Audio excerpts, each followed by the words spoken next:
Okay. Good morning. So, okay, we are live on YouTube now.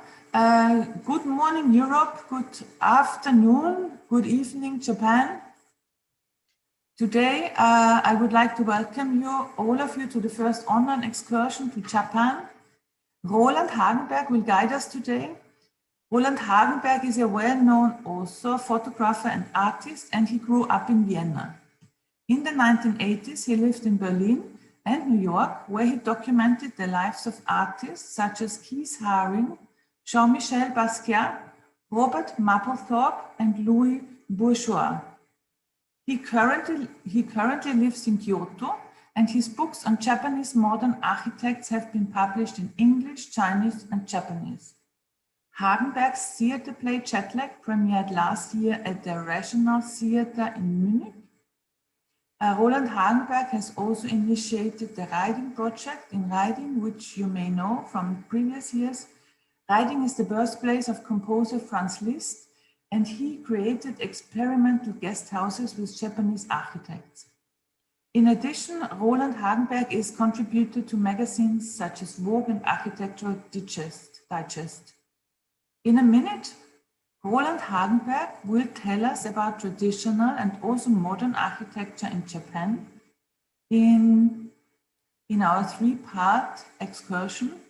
We start today with Kyoto, and I would like to thank Roland. Thank you very much, Roland, for this cooperation. I will pass the micro to you now. Thank you very much, Sandra. Danke, dass ihr alle so früh aufgestanden seid. Bei uns wird es schon langsam Abend hier in Kyoto. And we will, as Sandra said, we will conduct, or I will conduct this lecture in English, but maybe sprinkled a little bit with Viennese or German. There might be some expressions that are quite interesting to have them also in German. I also would like to point out that we are trying this format in a little bit different way. So I was thinking of including also a moving camera. So it might come to some glitches here and then, but I think the change from the computer, the static computer, going to the moving iPad when we take a little walk through the city. Again, Sandra, thank you very much for the invitation. So we have a 3 hour, we have 3 hours time here. And first I will give you an overview how I imagine that this program will develop. We have, I will make a short introduction slideshow first to just in general to give you an idea of Kyoto, talk a little bit about the background of Kyoto, which is the cradle, die Geburtsstätte der japanischen Kultur. Und so it's no surprise to be here and introduce a typical Japanese house here in Kyoto, although of course you have these houses all over Japan still, if be it in Tokyo or in the countryside. We will have 2 guests also today. A live interview with a famous pottery ceramics artist from Japan, because the craftsmanship and the ceramics are a very important part of not only creating a building, a traditional building, because traditional buildings in Japan never had architects. So that's a profession that did not exist here. The houses were built or are still built by carpenters, and very skilled craftsmen. And as I will explain to you and show you later, craftsmanship goes beyond constructing a wooden building it includes also to create artifacts like ceramics. So I would like to introduce you today to Mr. Toraku Morisato. He will come later. I also want to explain or say that this is not a TV studio or something, so I want to have it very casual. And our art producer here, Keiko, she, for you, actually, she put on a kimono today, so to give it a more traditional, real feeling here. So we will talk about that also. I have here a clock, so so I can see about if I'm carried away with my talk and rambling, which I hope is very informative. I also would like to tell you that I'm not going now into historical details. Those are things you can look up on Google anytime anyway. So I think the main idea is that you might find here and then interesting aspects which inspire you or which you would like to follow up later. But I think this is not the intention here to just give you facts that are available anywhere else. I think the most important thing is to provide you with some personal feelings or impressions, or how in that case, a building affects my life or had affected my life. So our second guest I invited is Michael Käferl. He is, well, he obviously has German ancestors, Käferl, the small bug. He will join us briefly for an interview via Zoom, so he will not be here live. With me here in the studio. Michael has been living also quite a long time, I think 15 years. So in Japan with his family, he will join us from Tokyo, and from time to time he lives in his country house, also very traditional building. And will report. I will ask him about his impressions and experiences living as a foreigner in Japan and getting used to this lifestyle in the countryside or in the traditional building. And most important, interesting to know, how does it affect the life? So that's one point. I'm not a Japanese. I've been here over 20 years until COVID stroke, also Japan, means until this year in February, I was traveling to Europe every 2 months. So I still feel living kind of between those worlds, Europe and Japan, but more and more being drawn to Japan. It's also quite interesting that foreigners, I hope that's not referring to me, that foreigners who have been living here quite long are perceived by Europeans or other foreigners who have not lived here to become a little bit weird or strange. So I hope I kept a certain sanity in living here in Japan. But I think important for you, more interesting for you to know, is how I perceive certain attitudes of the Japanese in their living style, how it affects them, and on the long run, how even it has affected how they are dealing with COVID,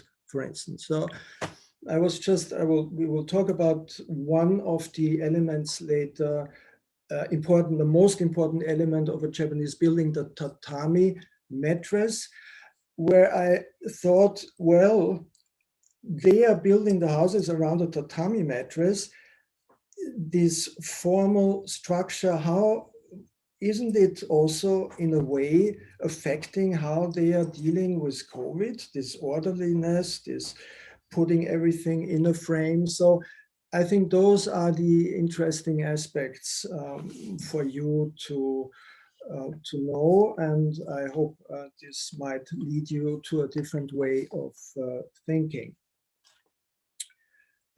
Now,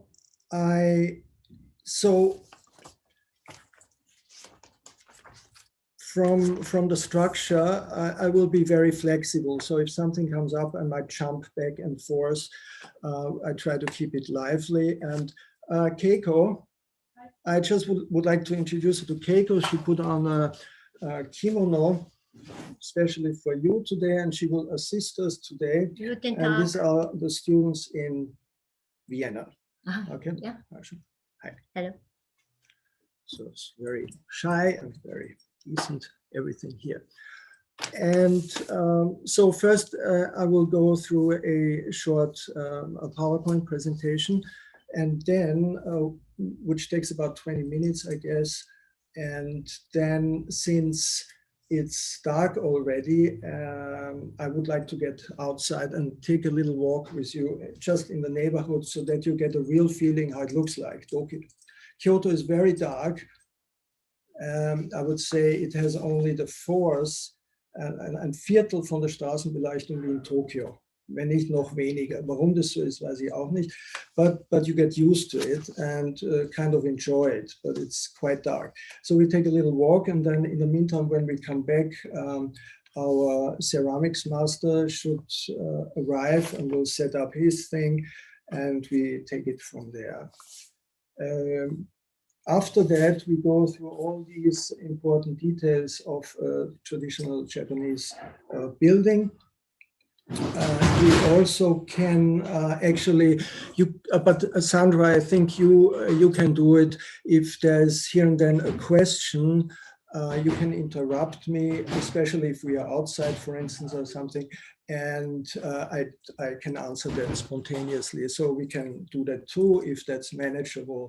But I think Sandra is in control of that. No. So only briefly, the things that you might expect, I will show you now in the PowerPoint presentation. And I will start with that, share the screen. We practiced that yesterday. And okay. Is that visible? Kann man das gut sehen? Sandra? Yeah. Okay, good. I leave the other window on the left side, this here, these things open, then I see what is the next one. So let's go first to, yeah, now I have your window here. How do I get you out? So, oh, I can put that down here. It just, yeah, thanks. Arigato. Yeah, thanks. Okay, wir haben jetzt hier Kyoto und Tokio. It's about the distance Vienna, Munich, about 450, 500 kilometers.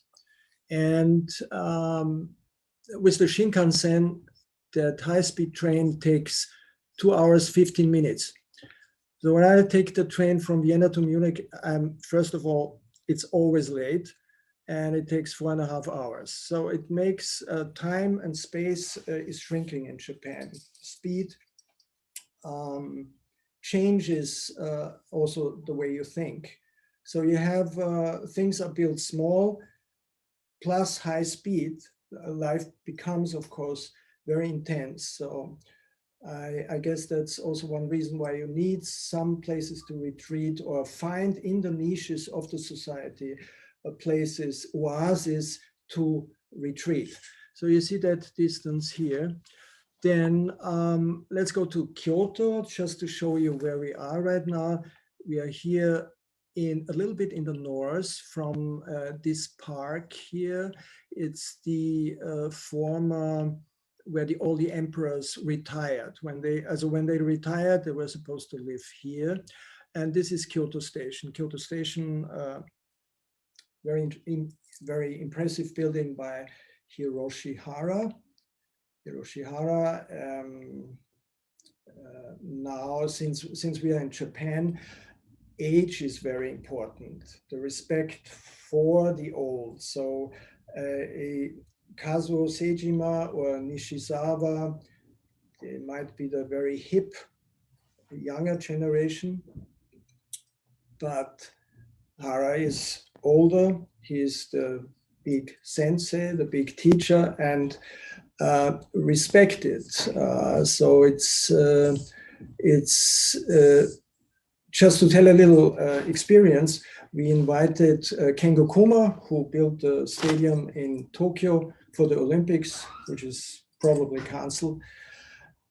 And we invited Fujimori, and we had Hara, the oldest, in the middle, Fujimori, and then Kengo Kuma. So you have the three architects together in a symposium or in a lecture. It's quite difficult because the younger ones hold back. They out of respect. So I think you don't have that dynamic you might have in the West, in the discussion and asking and all that. So anyway, Kyoto Station as the heart of Kyoto, a modern building, and with the bicycle it takes about 15 minutes. This distance about 15 minutes, 20 minutes. It's wonderfully arranged here. Kyoto, it's all in a grid like New York, based on the old Xi'an city in China, I think it was 1,500 years ago, and basically copied. Kyoto is a perfect copy of a Chinese city. And nowadays, if you visit one day, it's a great city for a bicycle. You will not lose your way. Even the walkways are very small and narrow, but you either go north, south, east, or west. Now, of course, we have, I think the total is about 3,000 temples and shrines. About 20 are protected by the UNESCO. But nevertheless, you have 3,000 partially huge shrines, beautiful, but they blend into modernism, let's say it in that way, or into daily life. This is, I just put this in the morning. I took a walk here. This is a Starbucks in Kyoto, and you sit there, and next to it is this beautiful shrine. You live with that. It's part of the design, but it doesn't exclude modernism and modern elements.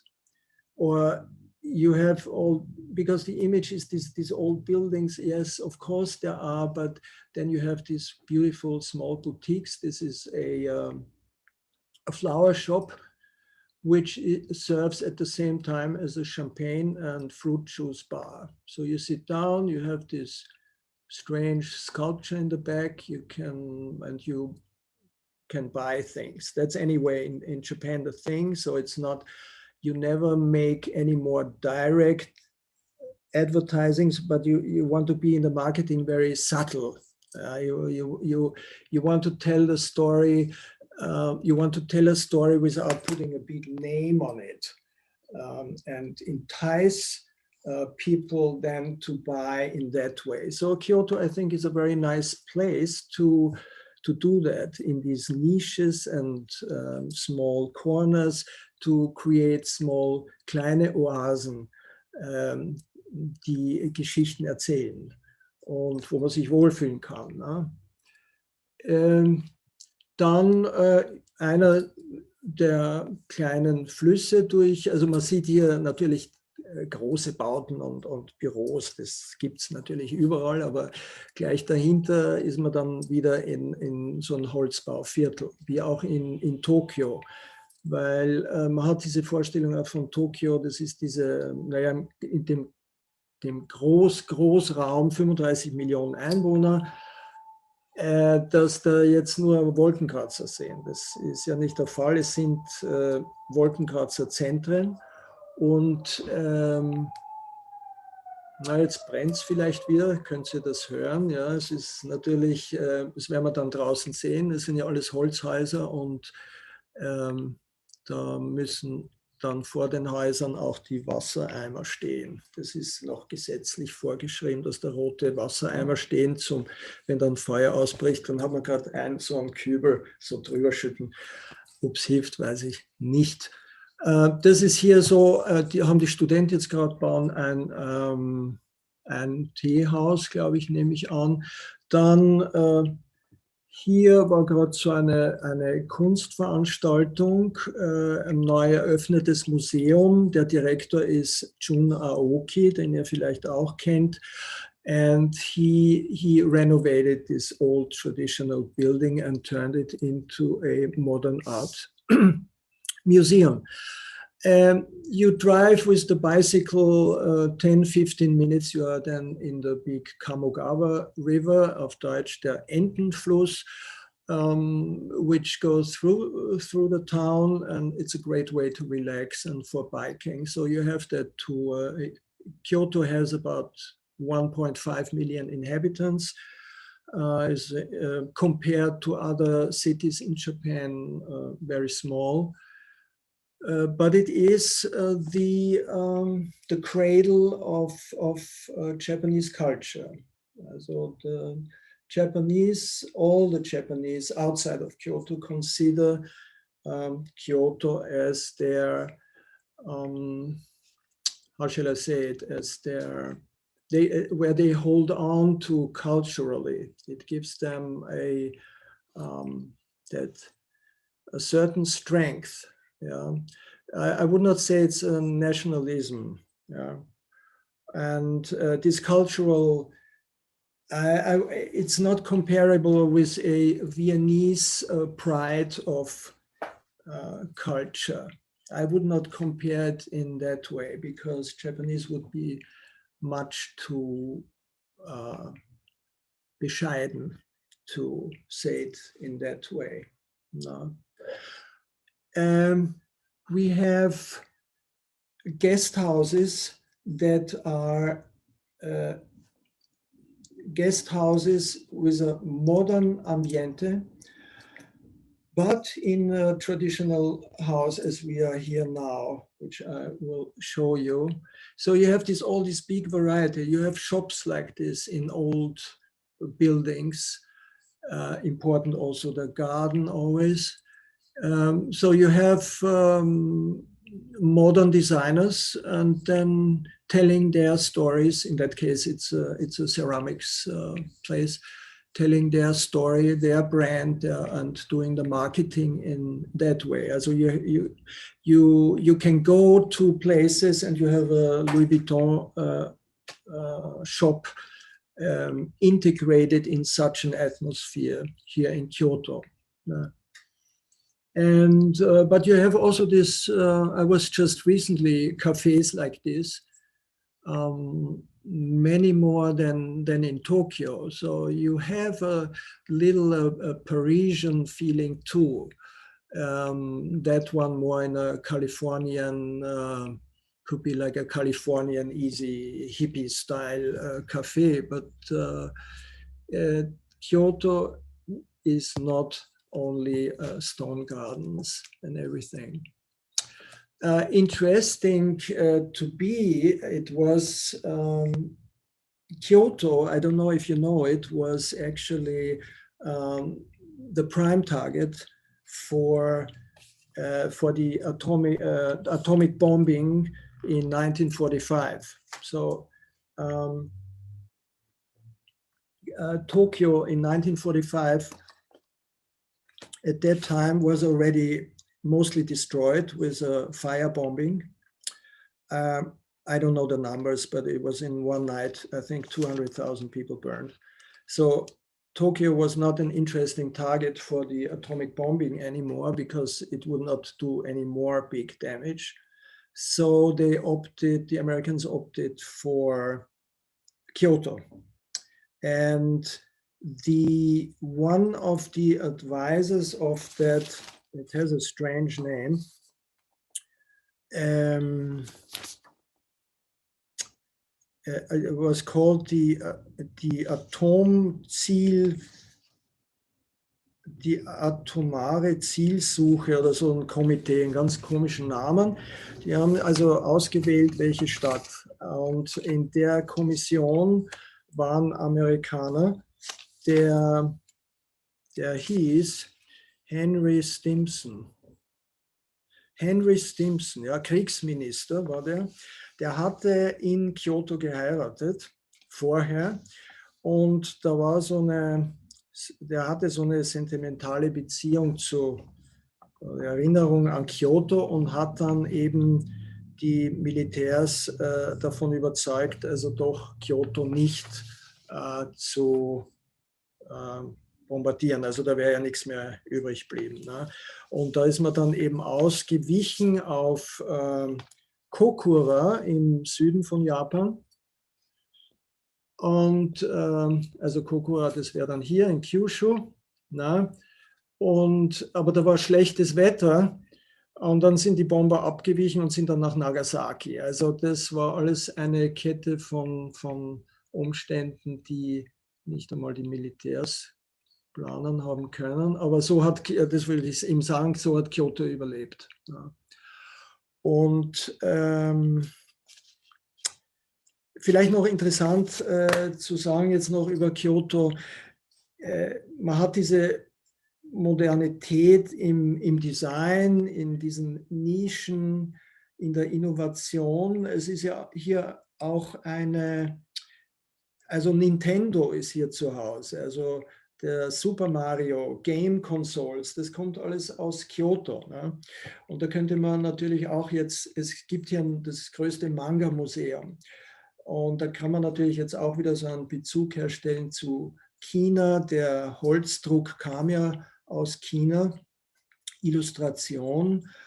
Und dann war die Olympiade 1967 oder 68, 67 oder 66 in Tokio und dann wurden, und das kommt ja auch aus dieser Manga-Illustrationskultur, die ersten Signes, diese Piktogramme entwickelt, an die wir uns ja gewöhnt haben. Ne? Also beim Klo ist ein Mandel und ein Weiberl abgebildet und Abflug, das gab es ja bis zur Olympiade in Tokio 1966, 67 gab es das ja nicht. Man hat sich aber so dran gewöhnt, aber das kommt ja auch von hier, aus dieser, man könnte sagen, aus dieser Manga-Kultur und ist in die Welt rausgetreten. Vielleicht noch kennt ihr Bridgestone, die Firma, die Reifenfirma Bridgestone.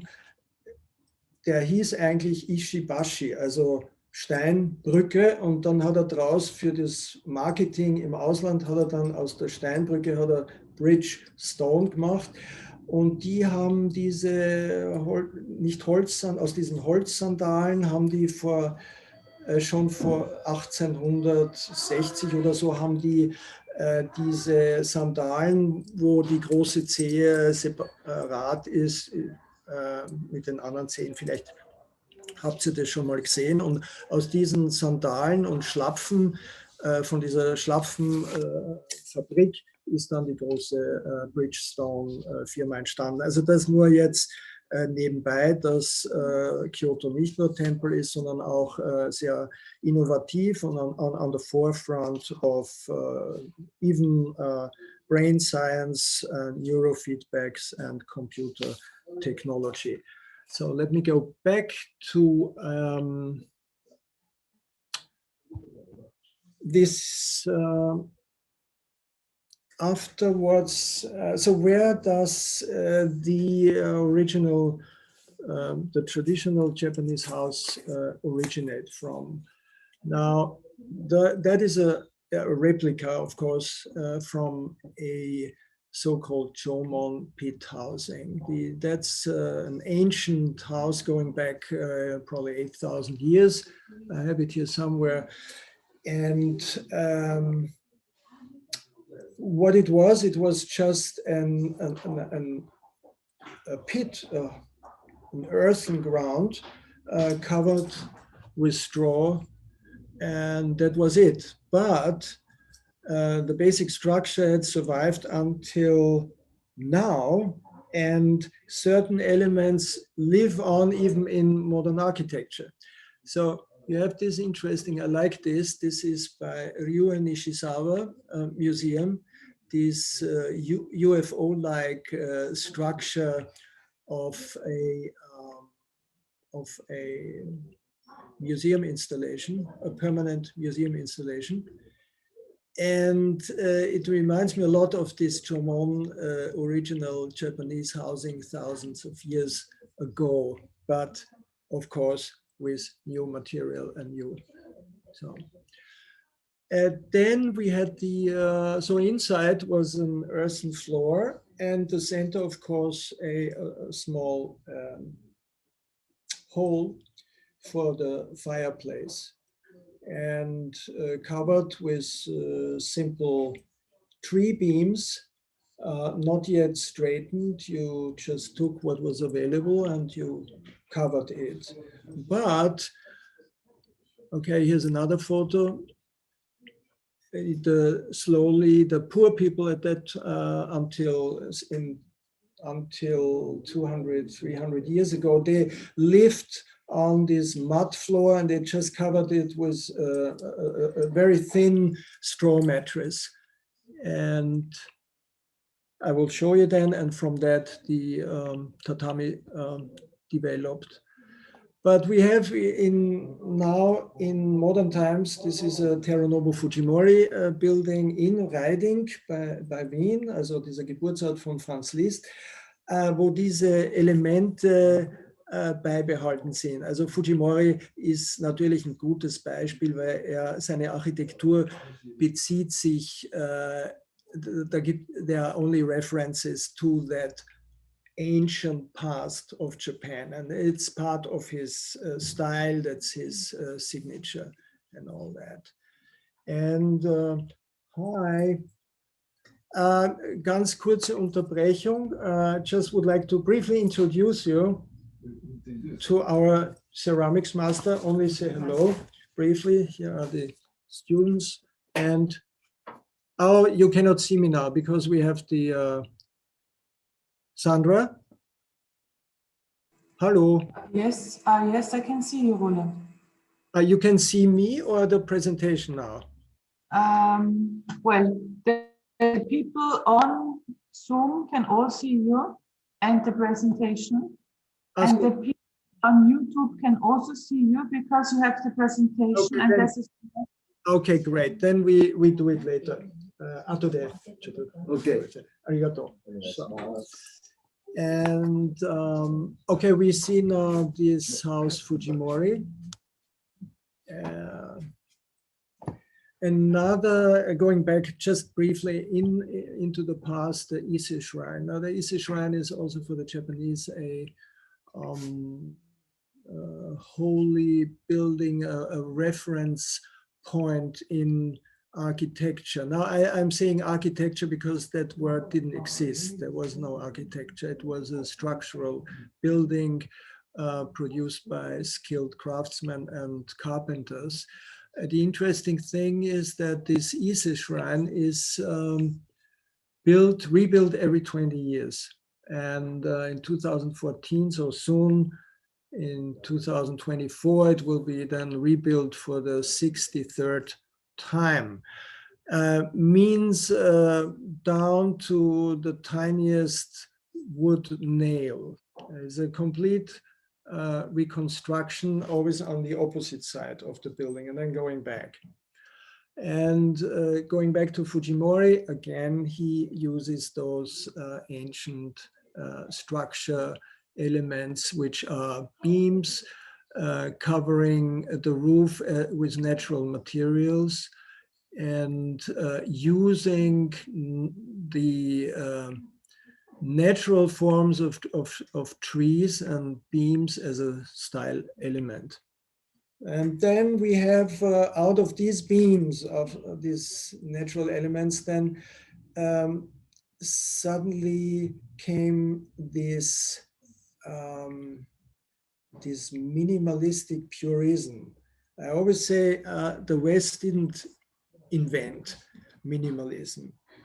The Japanese had it already 400 years ago, 300 years ago, in this simplicity and the structure. But as it often is in history, there was a reason why there was, for instance, simplicity, or why is it that certain food became very special and exquisite, but in long time ago, that simplicity was maybe they ran out of wood, and that's one of the theories, or the money was suddenly scarce. So you make out of a necessity, you make a style, and then it feels greater. Afterwards, years later or hundreds of years later, you romanticize the past. When I talked with Fujimori, I like that too, and it refers to that. We were in Nagano. Nagano, in the center of Japan, was always one of the poorest areas for centuries. So people could barely survive in winter. So you ate what was available, even butterflies. So even his father, it's a tradition that the father shows the son how to eat a butterfly. It's kind of a ritual, and it becomes this stylish thing. And he said, yeah, you rip off the dust, and then you taste it and whatever. But it sounds so strange, but on the other hand, it's presented as a sophisticated thing of that area. But it started because they were all starving and they had nothing to eat. So I think in architecture also certain styles developed, and out of necessity, and then it becomes style, and you keep it like that. Now, talking about the beams, that's how houses in Japan, family houses, are still built. Not a big difference. It's a simple roof structure. I would say 80% of the greater Tokyo area, if we look something like this, that's all wooden houses. I mean, you have sprinkled in here, of course, the skyscraper centers, Shinjuku, you have the highways and railways, but these areas here, those are all wooden houses. They might not look outside so traditional as they are here in Kyoto, but the structures are pretty much the same. So, but they are also only conceived, those modern houses, when they build, they are conceived for maybe 30, 40 years. It's not something like we think. You're building a house in Österreich, and you want to give it to your children, or you want to, that it's, the building code, I think, even says that it has to last that long. I'm not sure about that, but it's in Japan, once there's no basement, also es gibt keine Keller hier. So once 30, 40 years have passed, well, you might renovate it or give it to the kids, but sooner or later it's torn down and that's it. So it's one generation, maybe 2 generation maximum. Houses are built here.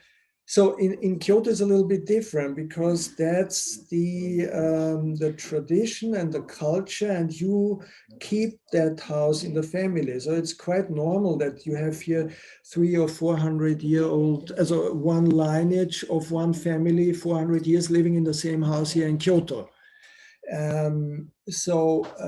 But usually in our times, when you build a new house, they are from the quality, they are built for about 40 or 50 years. Now, to That's another element. I will show you the word engawa, meaning that you have in a traditional house always a space between the outside, the garden, and the inside. There's a kind of an insulation room, it's a hallway. And this survived also in modern architecture. That's So Fujimoto, one of the younger generation. Well, he's now 50 or something, but in architectural terms, still young. He used, so those traditional elements survive also in modern architecture. I will come back to that later. I will show you then the key elements, tatami room, of course, the futon and the paper screens, tatami room, pottery, very important part of a traditional house when you put it not like in the West with a modern painting, but you put pottery or a flower arrangement there. How to repair the paper screen, I will show you. And we will take now soon a little walk outside in the dark. This is a photo I took recently.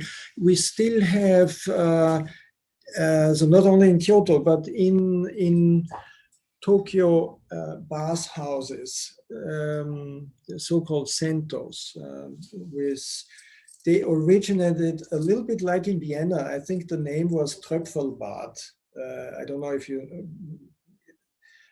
know that term. It was basically after the war, many families did not have their own bathroom, so there was in the neighborhood a bath house.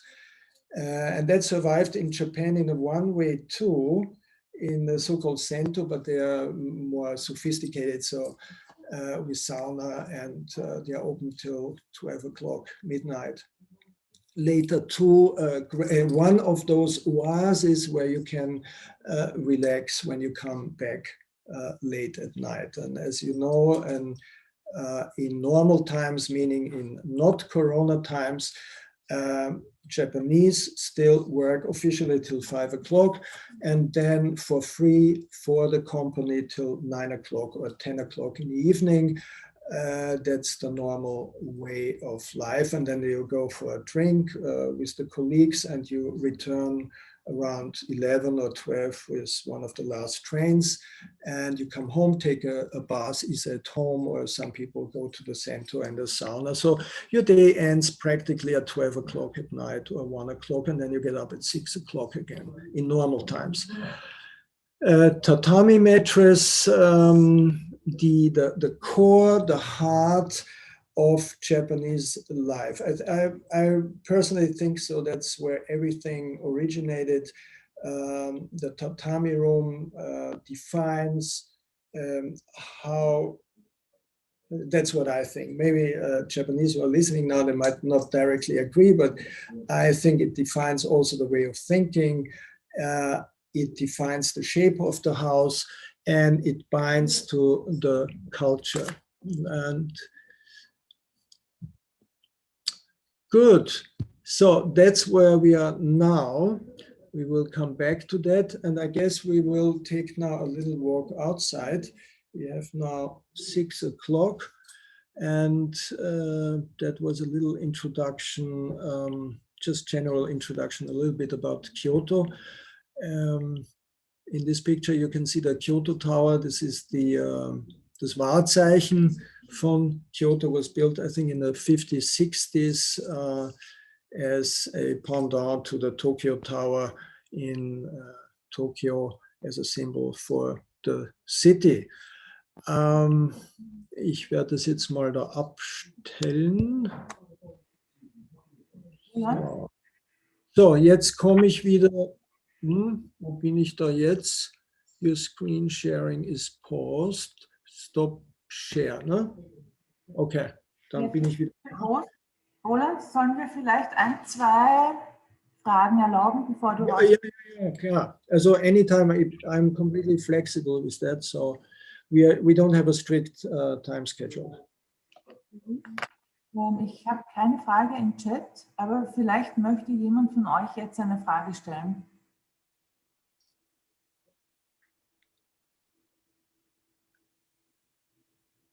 Also habe ich wirklich alles erklärt jetzt?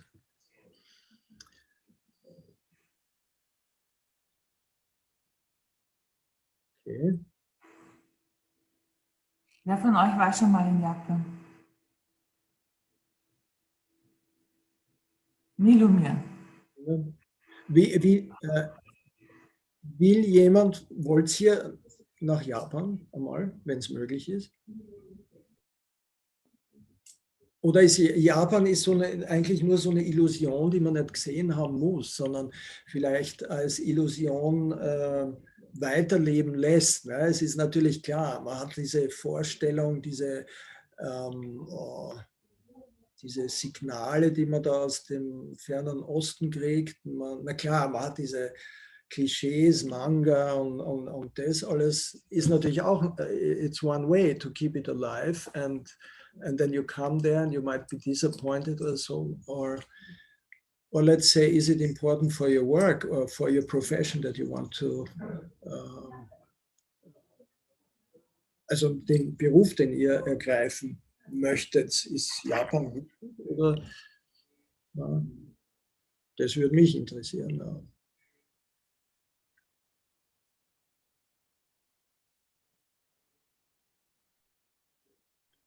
Sandra.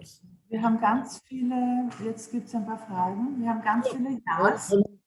Die kommen im Chat hier, sorry. Ja. Alle wollen nach Japan, also viele zumindest. Wir lesen so, Japan ist einzigartig auf Architektur, also auch auf das allgemeine Leben bezogen. Dann gibt es eine Frage, also das auf jeden Fall, woher rührt der starke Bezug zu den Familienhäusern? Fabian, magst du vielleicht das selber stellen? Okay, ich lese gerade hier die Dinge, ja. Woher rührt dieser starke Bezug zu den Familienhäusern? Bezug zu Familienhäusern, weil da keine andere, wie soll ich sagen, ich glaube, also weltweit ist natürlich immer in jeder Familie der stärkste Bezug zum eigenen Gebäude, der ist da. Ne? Und Respekt der älteren Generation ist richtig, das ist eine moderne Gesellschaft, wo ich sage immer, also jetzt über den Daumen, wo 90% oder 80 oder 90% der Einwohner ungefähr das gleiche Einkommen haben, den gleichen Besitz, das gleiche Auto, das gleiche Ding. Also das hast du, ich glaube, in einem westlichen Land, das Land gibt es gar nicht. Also es ist ja fast ein kommunistisches Traumland, wenn es so nimmt. Ne? Also du hast diese 90% Mittelschicht und dann hast du die 10% diese Ruling Class natürlich. Ne? Und das macht natürlich auch viel dieses Einheitliche aus. Also wenn du 90% der Bevölkerung das gleiche Einkommen hast, dann hast du auch 90% ähnliche Häuser, die sich leisten können. Ne? Aber das ist also da ist nur ganz kurz nur. Also wenn du jetzt dein Haus nicht selber baust, sondern mietest oder eine Wohnung mietest, das ist auch ganz interessant. Also in Japan, da musst du mal vorher ungefähr mit 7 Mieten, die musst du mal erst hinlegen. Ja? Also das geht einmal 2 Mieten an die Agentur, dann gehen 2 Mieten als Geschenk an den Hausbesitzer oder an den Wohnungsbesitzer. Dann hast du noch eine Deposit. Ja. Und das Deposit, das ist auch so eine Sache, ob du das zurückkriegst oder nicht. Aber das Wohnen ist sehr teuer. Ja. Also du bist eigentlich da in so einer Zwickmühle drinnen, weil wenn du ein eigenes Haus baust, das ist ja kein Investment, außer du besitzt den Grund. Der einzige Wert, den du mit einem Haus hast, ich spreche jetzt aber nicht jetzt Kyoto traditionelles Ding, aber es ist der Grund, der Grund und Boden. Das Haus selber, das kannst du ja nach 30, 40 Jahren wegwerfen. Das ist das vermodert, das ist so leicht gebaut, aber auch wieder verständlich, wenn man zurückblickt über hunderte Jahre. Ständig, ich meine, ihr seht es ja im Fernsehen, da ist ja jedes Jahr haben wir einen Taifun und da sind über, was ich, an 2 Tagen sind 300.000 Leute evakuiert oder obdachlos. Die leben mit dem. Da hast du einen Taifun, dann hast du einen Erdrutsch, dann hast du eine Tsunami. Du hast also die Überlegung, das ist auch bei uns anders. Du denkst, ich baue jetzt keine Betonburgen, um mich vor der Natur zu schützen, sondern ich baue so leicht, dass es, wenn es weg ist, kann es wieder schnell und leicht wieder aufbauen. Also das ist eigentlich diese Denkweise. Und ich glaube, das kommt auch aus diesem Ausgeliefertsein und das Akzeptieren gegenüber der Natur. Ich glaube, das spielt auch einen Grund, warum die Häuser so einfach gebaut sind. Also das gibt es natürlich viele andere Gründe auch. Also ich würde sagen, zu der Frage nochmal, der Bezug zum Haus, das ist jetzt nicht, ich glaube, ist gleich wie überall auf der Welt, aber es ist der Respekt vor dem Alter, das innerhalb der Familie, das ist da, ja. Mhm. Was haben wir dann noch? Popularität im Denkmalschutz von. Ah, so, ja, ich glaube, also der Denkmalschutz ist, also da kann man nicht jetzt einfach das Haus wegreißen. Also das sind schon Vierteln unter der, klar. Aber da ist es auch so, dass eine Familie, die schon 400 Jahre da war, niemals das Haus abreißen oder hergeben würde, weil das ist der Stolz. Also der Denkmalschutz ist in dem Sinn gar nicht notwendig hier in Kyoto.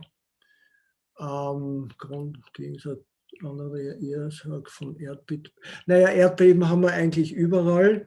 Das das war doch 1997, glaube ich. Kobe, das ist ja hier eigentlich Kyoto, Osaka, Kobe, das ist ja eine Großstadt zusammengewachsen. Ne? Also die Erdbeben, die hast du überall. Big City Fires ankommen in Japan. Naja, das ist eigentlich wahr, ne? Dass da keine großen Feuer sind, also flächendeckend. Das ist, glaube ich, die Frage hier.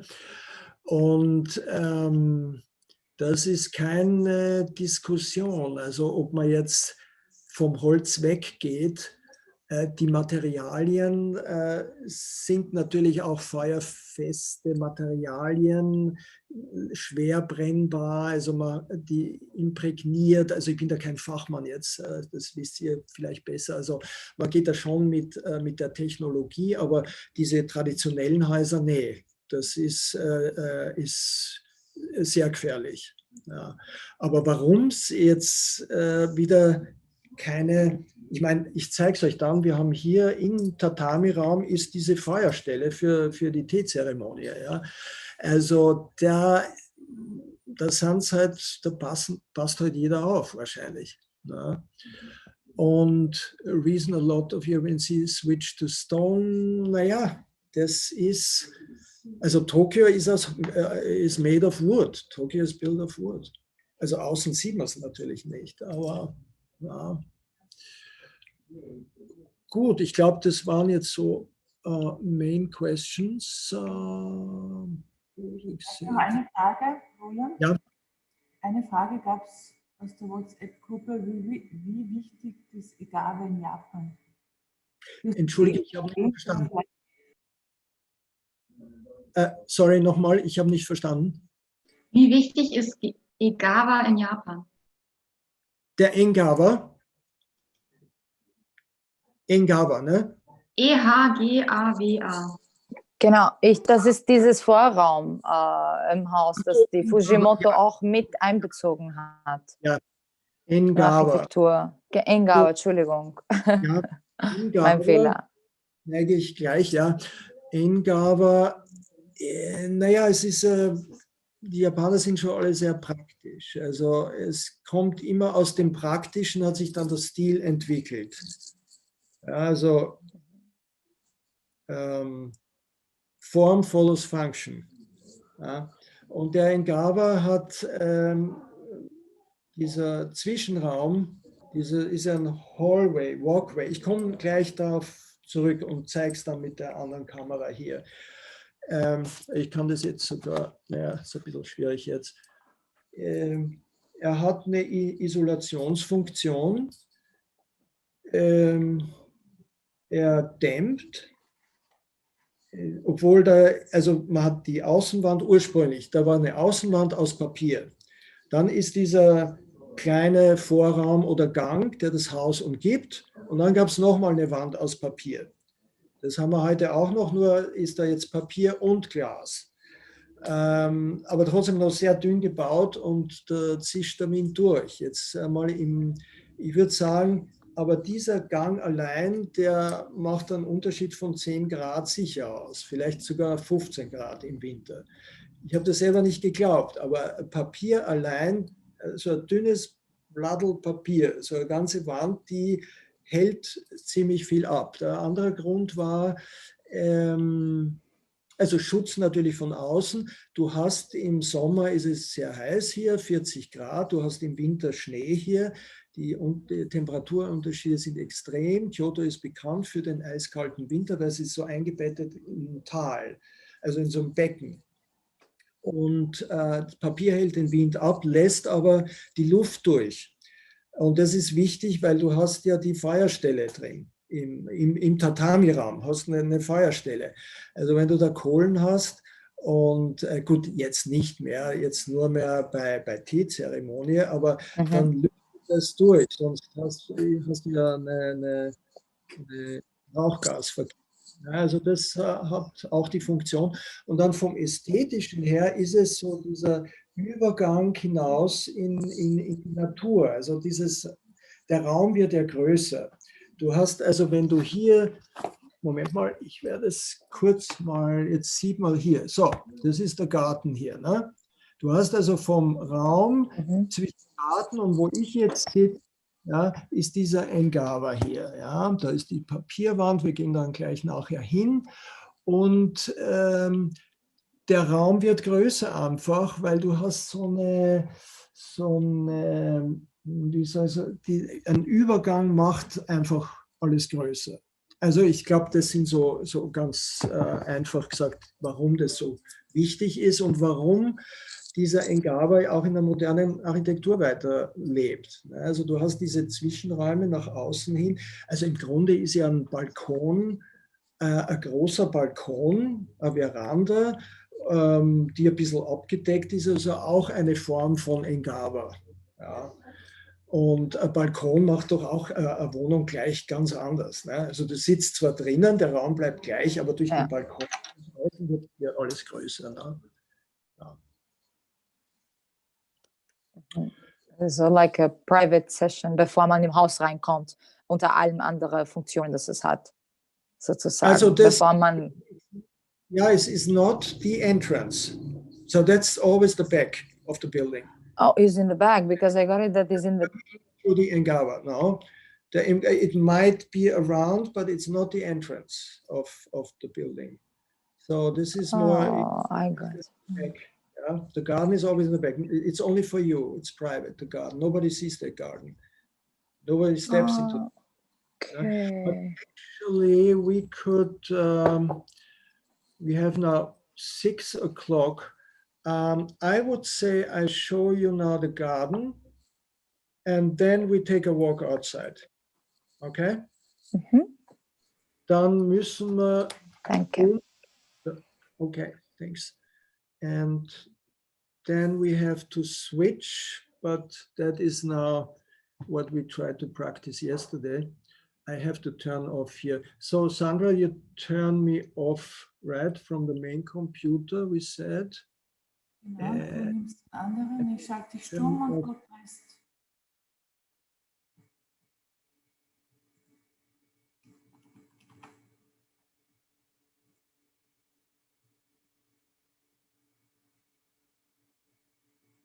So, wir hören dich noch nicht.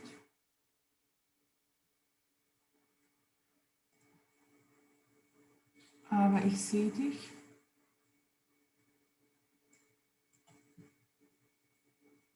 Okay, now you should hear me. Can you hear me now? Yes, it's Great. fine. Yeah? Can you hear me? Yes? Yes. Oh, Yes, but you, Yes. okay, great. So let's see how that works. So, okay.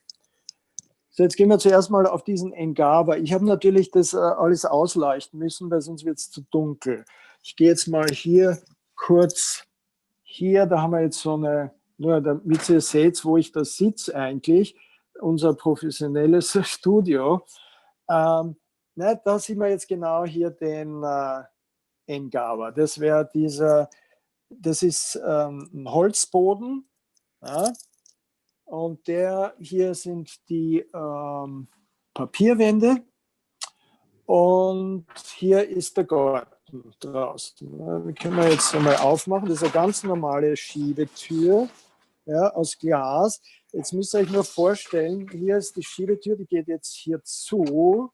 Ja. Ich versuche es da, also da ist immer ein kleiner Ding. Jetzt, wenn es da draußen jetzt schneit oder der Wind pfeift, in so einem traditionellen Haus, das ist scary. Aber that's how it is. The same is with the floor. Yeah, the flooring is just a simple wood flooring, but in between the boards, you go directly to the floor. Well, the house actually, there's a space between the ground floor and the Erde unten. The purpose is that in summer it becomes quite hot, so you have a draft wind below and it keeps the house dry. Yeah? So you have this engawa. Now for the winter, I prepared here already an insulation of kind of a plastic thing plus a felt one. So that keeps it a little bit warmer here. The heating in Japan is not a priority. I mentioned that in the announcement. I mean, those are the heatings usually in Japan. Very powerful. The problem is all the heat stays on the ceiling and it doesn't go down. So the best is actually you have a heating carpet to keep the heat a little bit down. But again, the concept of heating was never in the history. Is the sound okay, Sandra? Ja, is the sound für mich okay? schon, für mich schon. Yeah, Ja. okay, sorry. Okay, all right. So the idea of heating in Japan was always to heat just the body. So you're close to the fireplace, but the idea was never to heat a whole room. It was never the idea. So it's understandable that today too, in normal houses, you come up with these weird concepts that you have a table, you can buy it in the department store. Ist ein Tisch und in den Tisch eingebaut ist eine Decke, die an den Kanten raushängt. Und da sitzt jetzt die Familie am Tisch und deckt sich zu mit der Decke und drunter, unterm Tisch ist eingebaut die Heizung. Ja, also you never heat the whole room. That's not a priority. Of course, you have modern buildings, you do that more and more, but you sit next to the fireplace, you get warm, and that's it. So that's why the insulation, also one of the contradictions. Why do you don't have any energy resources, but you still nowhere in Japan you have double windows. You have just simple windows without insulation in that way. You don't have any double windows. So now all the nuclear power plants, they stopped basically after Fukushima. I think only 1 or 2 are still running, if they are still running. So, but still, you don't save where you could save most. That's one of the contradictions, and I don't know the answer for that. So let's go here to the garden. As you can see, nobody else can. There's another building next door, yeah, but nobody can see my garden, yeah.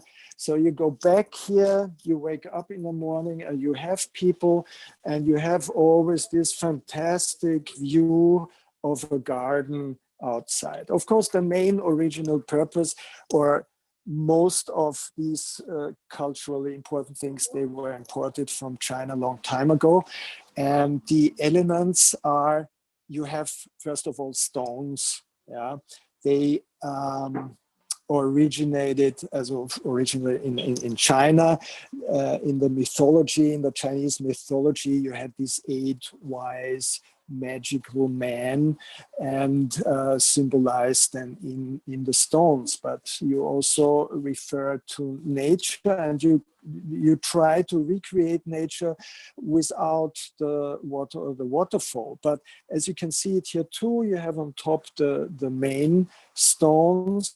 In some gardens they are referring to Buddha's statues.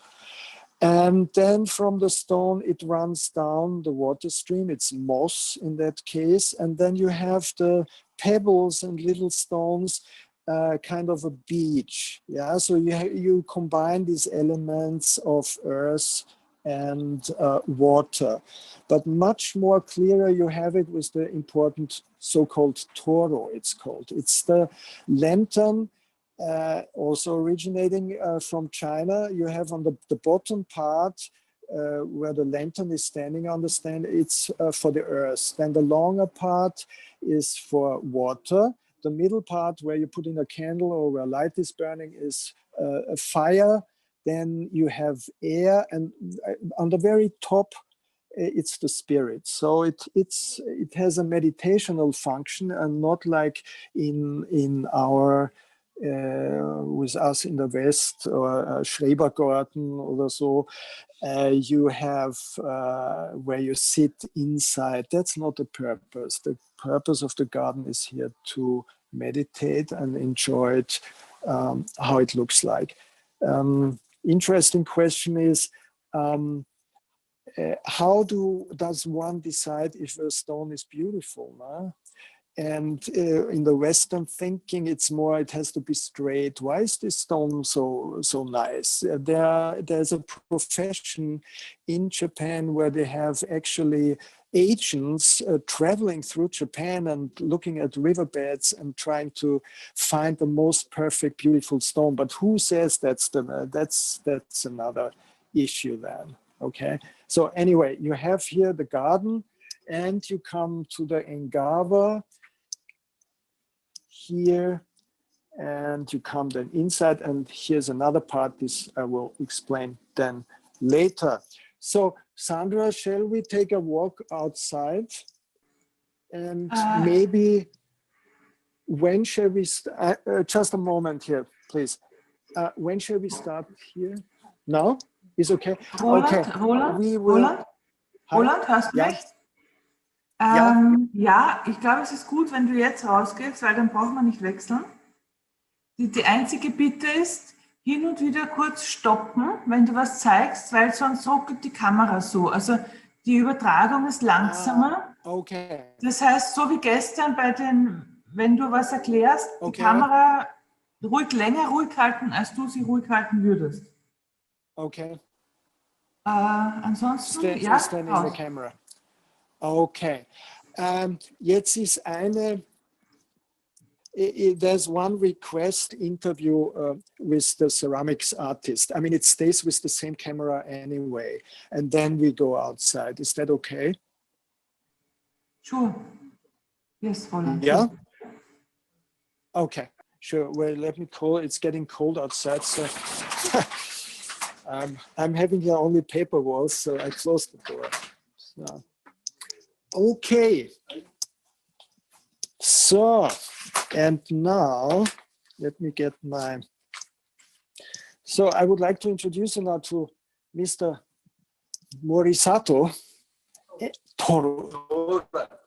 Toraku Morisato, and here is Keiko in full view, dressed for everyone, and we have to be very careful, and we take a seat now here, maybe, and we will talk a little bit about ceramics and his craftsmanship.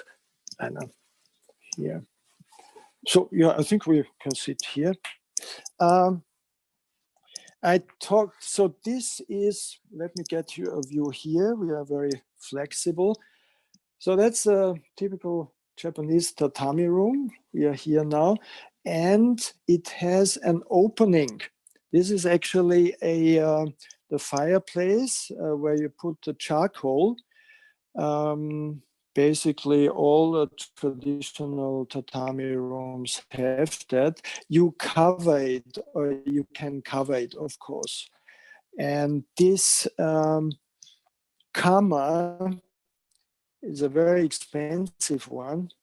It's made of Gusseisen, special tool to carry it, because if you touch it with hand, then it oxidates quickly. And but something like that can easily cost like 3,000, 4,000 euro. So it's a very precious thing, as all the other things are too. Now, before I talk a little bit about the pottery work, ceramics work, I have to explain to you where is the connection to, do we have the, where do we have the pottery? Here it is. Yeah. So as an example, we have here this ceramics piece. Can we take it out? Yeah. This particular pottery piece is for a tea ceremony. So he makes various things too. He has for the Ritz-Carlton in Kyoto, regular plates, but these very exquisite small ones, maybe for us Westerners hard to understand why it is so exquisite, are important for the so-called tokuma. So this is one special, take out here. Maybe I go back here a little bit. Yeah. Yeah, wait, I'm just looking here. So you have here the tatami room, and you have here the so-called tokunoma. This is a little space where you present artworks. But that artworks, as we have, well, we put one painting and it stays there forever. So it's mostly calligraphy. Look how modern that looks like. I mean, this is like for ages, for centuries, this setup. You have on top an irregular beam, and then it's like a Bauhaus design of the cupboard on top. And again, the shelves to present precious things, family items, but mostly pottery and or ceramics and calligraphy, or just I want to show you like this, and he will tell you about the, it's quite dark now probably. Can I touch Sabar? Kotogadegi? Daijoubu? Yeah. Daijoubu desu ka? Okay. So he is the third generation pottery meister. And as in many, arigato, thanks, as in many craftsmanships, it stays in the family. So it can be a carpenter, or it can be even a priest. So the temples are in the family. It goes on. So he is in the third generation of pottery masters, and I will ask him now a little bit about it. But the connection is you have, as part of the building, to appreciate the building, you present exquisite craftsmanship, and that's what he's doing now. I wrote down here my notes here, because that was quite interesting.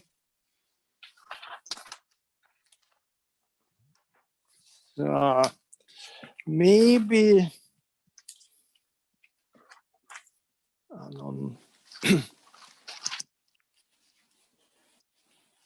so, 例えば、ich frage ihn jetzt nur mal ganz kurz, wie zum Beispiel, wie lange braucht er, dass er so ein Kunstwerk jetzt macht. Ne?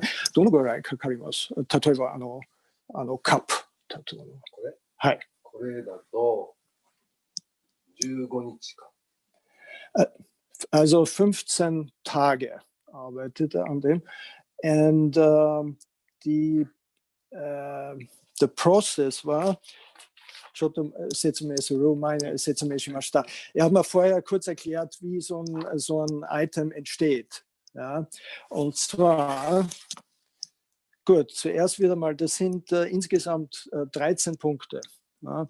Erst die Erde kneten, dann mischen, formen, Nummer 4 leicht trocknen, Nummer 5 wird eingedruckt, dann das seine Familie entwickelt hat, dann auf 800 Grad erhitzt, dann kommt eine weiße Glasur drüber, dann nochmal auf 800 Grad erhitzt, dann kommt eine Glasur, eine weiß-leichte Glasur drüber, dann 13 Stunden bei 1200 Grad erhitzt, also 13 Stunden, dann kommt noch eine Farbe drauf und zum Abschluss nochmal auf 850 Grad erhitzt und dann ist es fertig. Ja?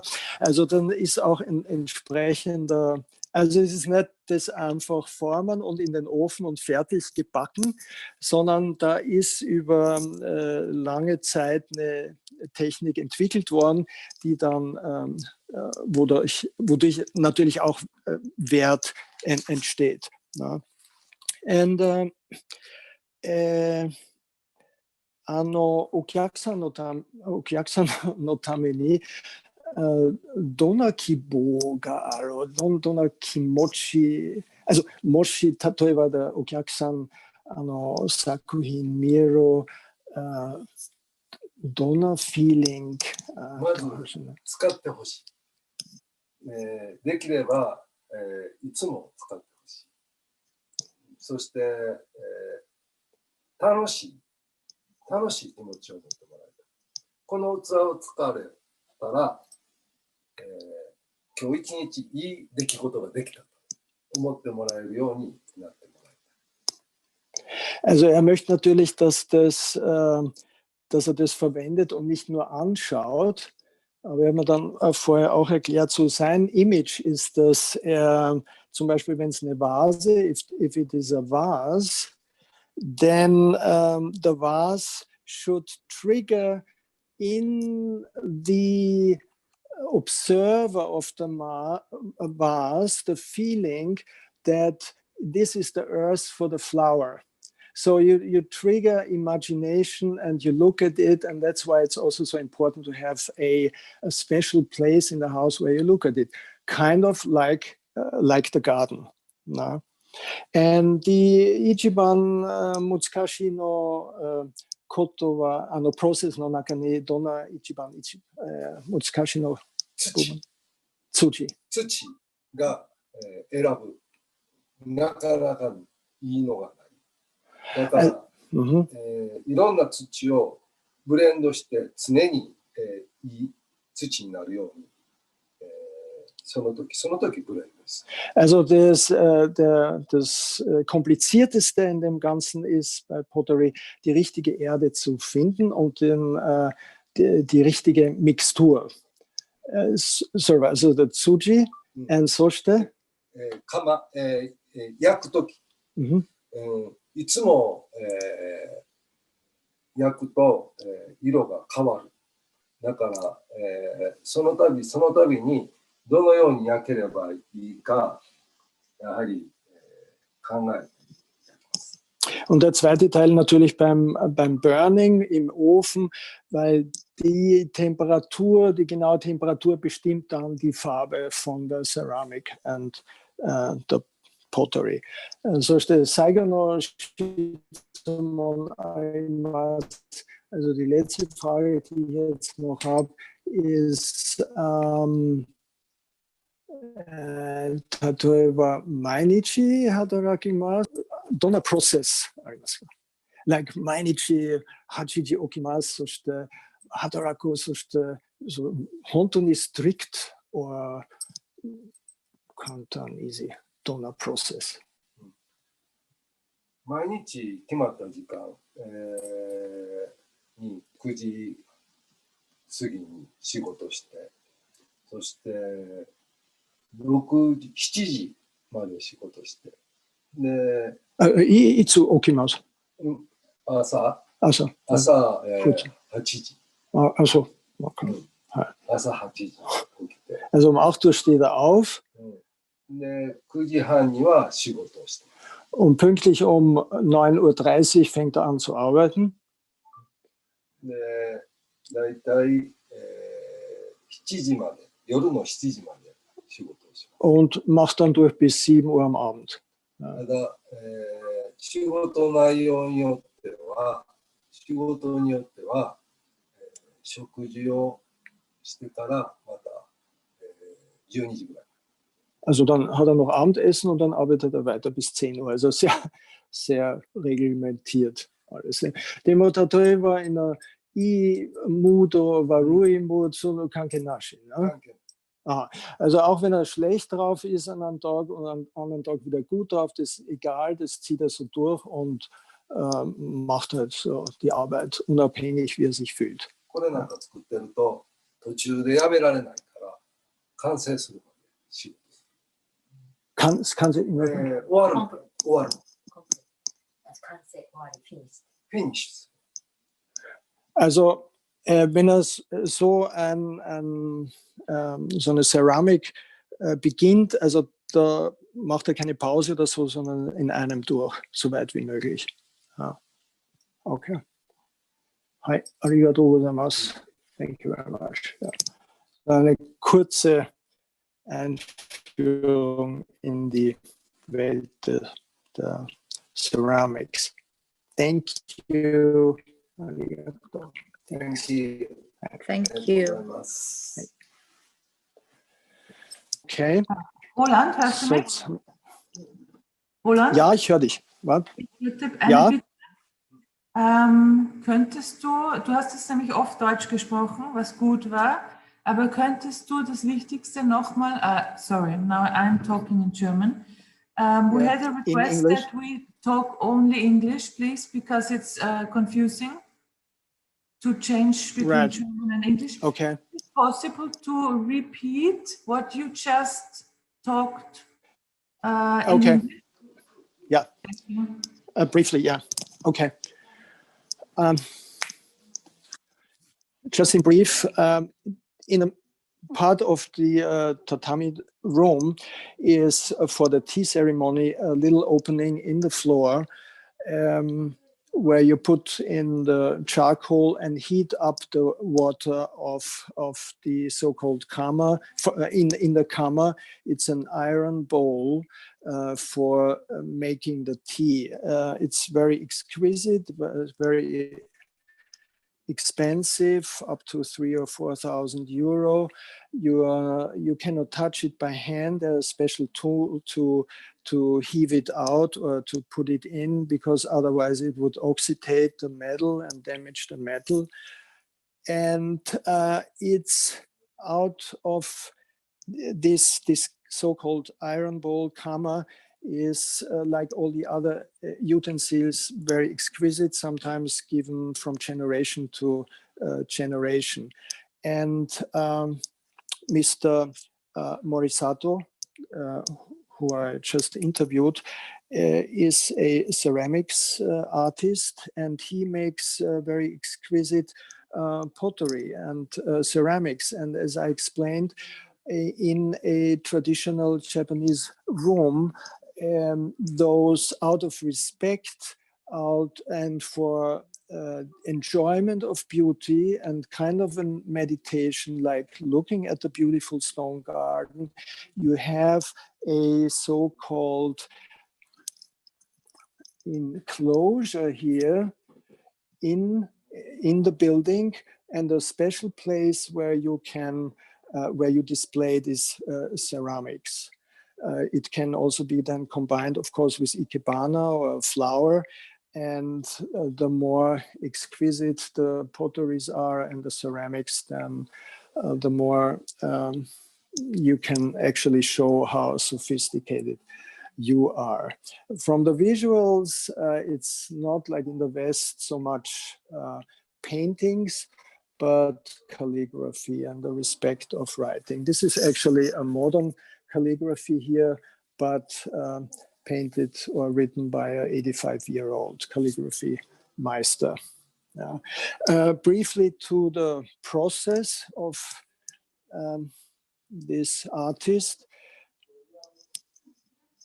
I will briefly repeat it. It's quite complicated. There are about 13 steps to create such a ceramics. First, you have to select the earth, the material, you mold it, you mix it, you form it, you dry it, then you put an imprint and the patterns on it. And then you heat it up to 800 degrees. You take it out, you put a white glazure varnish over it. Again, you put it in the oven, 800 degrees. Afterwards, you coat it again, and then for 13 hours in the oven with 1200 degrees. After that, you apply color, and then the final baking was 850 degrees. So it's a very complicated, long process. And the most difficult phases are to get the right earth, the right, get the right temperature and the time in the oven, because that decides the color of the ceramics. Yeah, I think I could repeat that like that in a way in English. Okay, shall we take a walk outside? We have two more questions. Roland? Yeah. Two more questions. One is from Luca. How do you heat it up? And the second one, is it sitting? It's sitting directly on the fireplace, isn't it? I'm not sure if I understand. Maybe Gregor can ask the question by himself.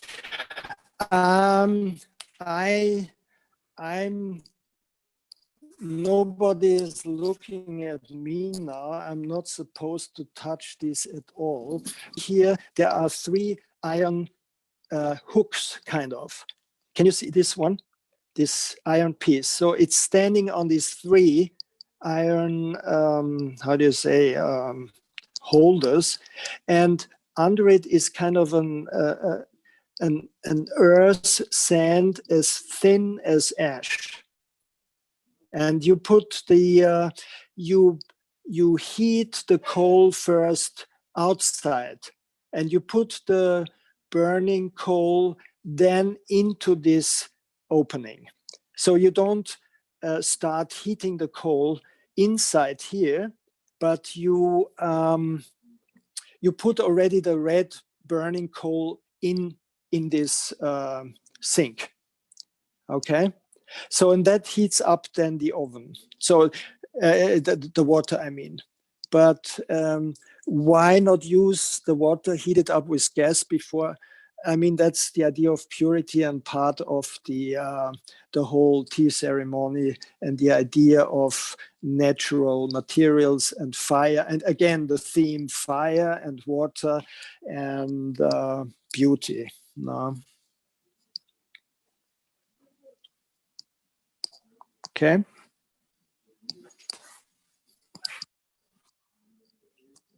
So shall we take a walk outside? Sounds great to me. Yeah, okay. Roland, when you go outside, please try to walk slowly and stop the camera. Okay, all right. Yeah. And maybe after a few minutes, give me time for questions. I don't want to interrupt you. Okay, are there any questions now?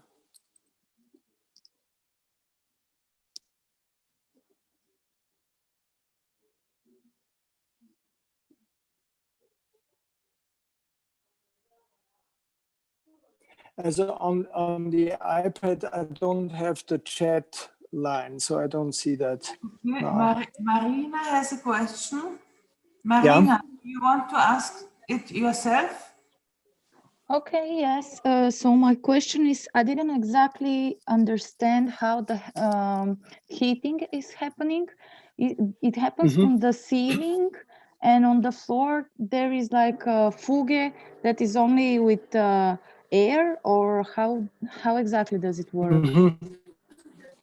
No, there's no heating at all, except in former times, this fireplace, yeah, in former times, not now, but usually this electric air heating, that's it.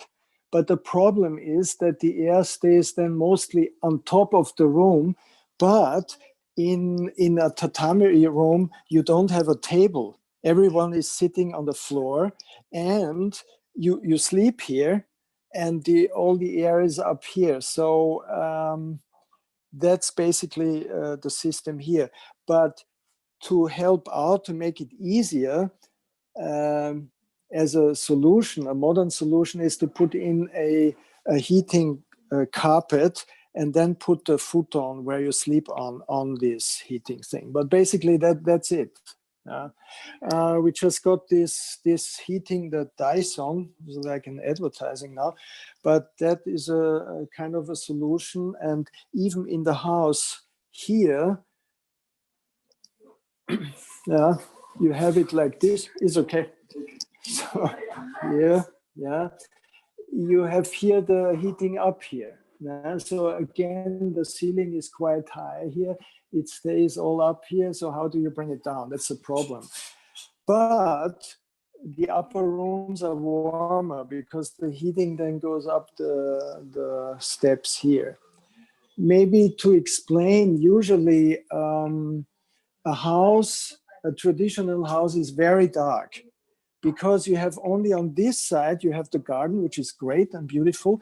But if you go here, there are no windows. They are very narrow.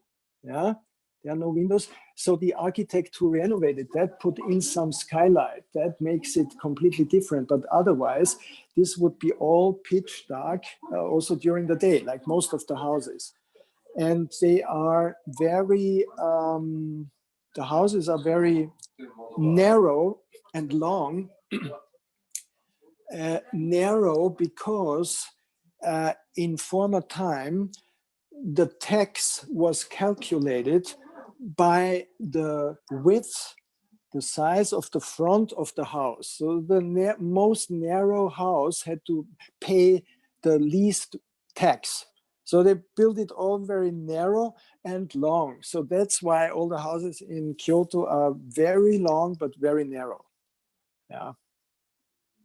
Okay. Thank you for the answer. We have one more question by Katarina. Katarina, do you want to ask a question, please? Yes, I have one question. How many rooms are in the traditional Kyoto house? I mean, the structure of the building. Yeah. Originally, that's why there are paper walls.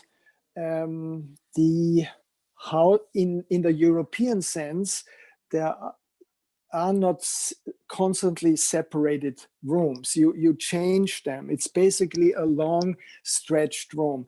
This house is, of course, was renovated and adapted to a modern living style, because there was no bathroom. I will show you them later. So this door, if there are doors, then those is also made of paper. Yeah, the fusama. Wait, can I show you that? Maybe I'll show you like this. This is a paper door. So there are no locks in the building either. So it's all open. You can basically change the rooms as you like. This wall came then later on because a bathroom was built in there. But this is a long stretched one room that you can change as you like. So the idea of a permanent separation does not exist in Japan. It's floating and you can adopt it.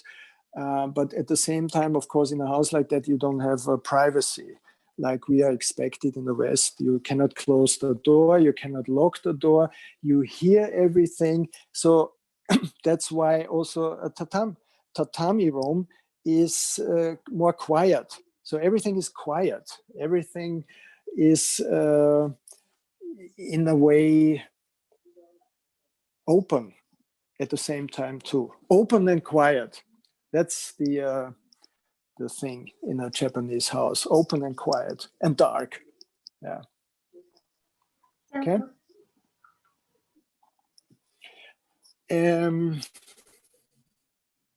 That's maybe I show that now. It's quite interesting. So the in summer, these sliding doors, these paper sliding doors, they can be taken out. So they are here. If you look here, you can basically, where is it here? You know, if you move them, you can push them up and then take out the door. So you can have in summer a really great full view of the garden. Yeah, it's just one big glass front, but in winter you isolate a little bit, and they have this name. So these things, wait, let's see here. See, I'm moving that up now. So that's possible. So it's possible to move it up, yeah, and you don't have to move it. It doesn't go all the way up because you don't have tables and chairs here anyway. You spend your life on the floor. We have now a desk for broadcasting here, but so this window is called, this style of pushing up the paper screen is called yukimi.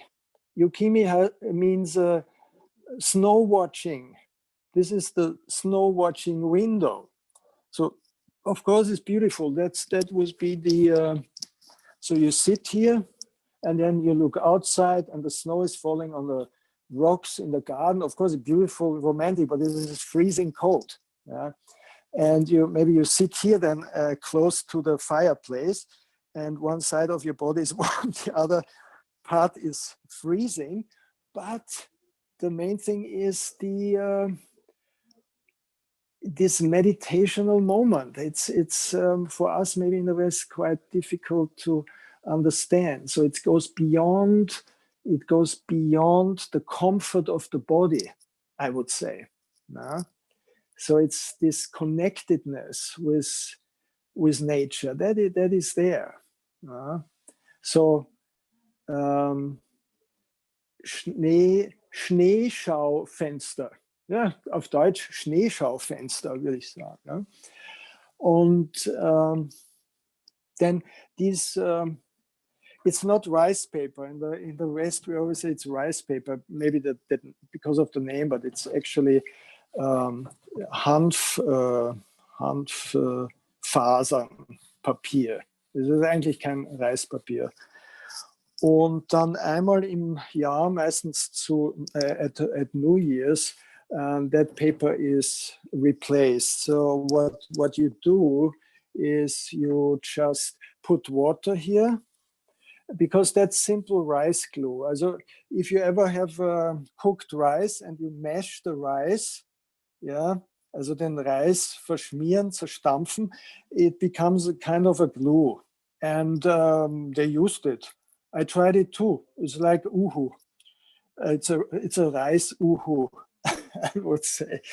But so then it easily goes off, and you have then the structure only of that wood structure, and then you put in new ones. It's kind of a cleaning ritual at the end of the year or at New Year, or the whole family does it, and you have then a beautiful new white shoji screens, movable.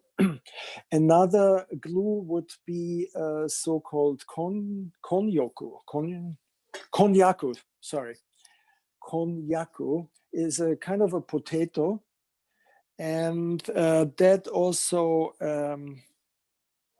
makes, actually that has a story behind it. in the Second World War, the Japanese army built balloons that were supposed to drift to California, and they had bombs in them, also hanging down.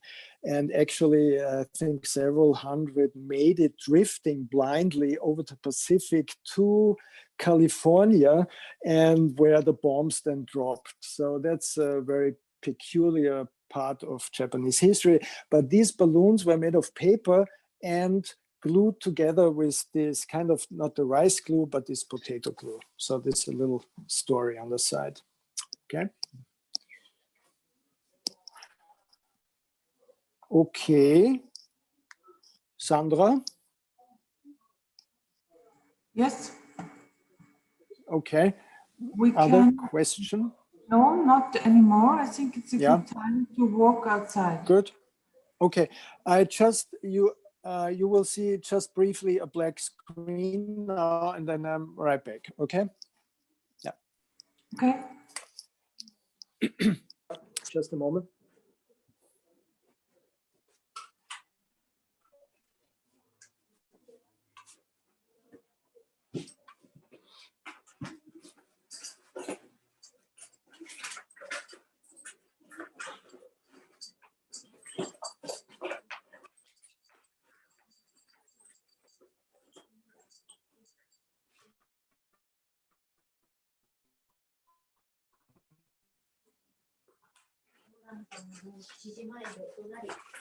Yeah, now we go upstairs near my station.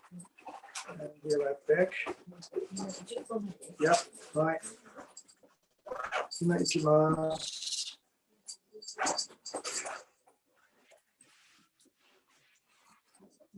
And also, flashlight.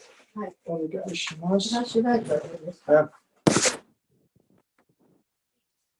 We are back. We are live from Kyoto, and we are going outside now with Keiko. Okay. Hi, onegaishimasu. Da herrscht noch Tradition. So.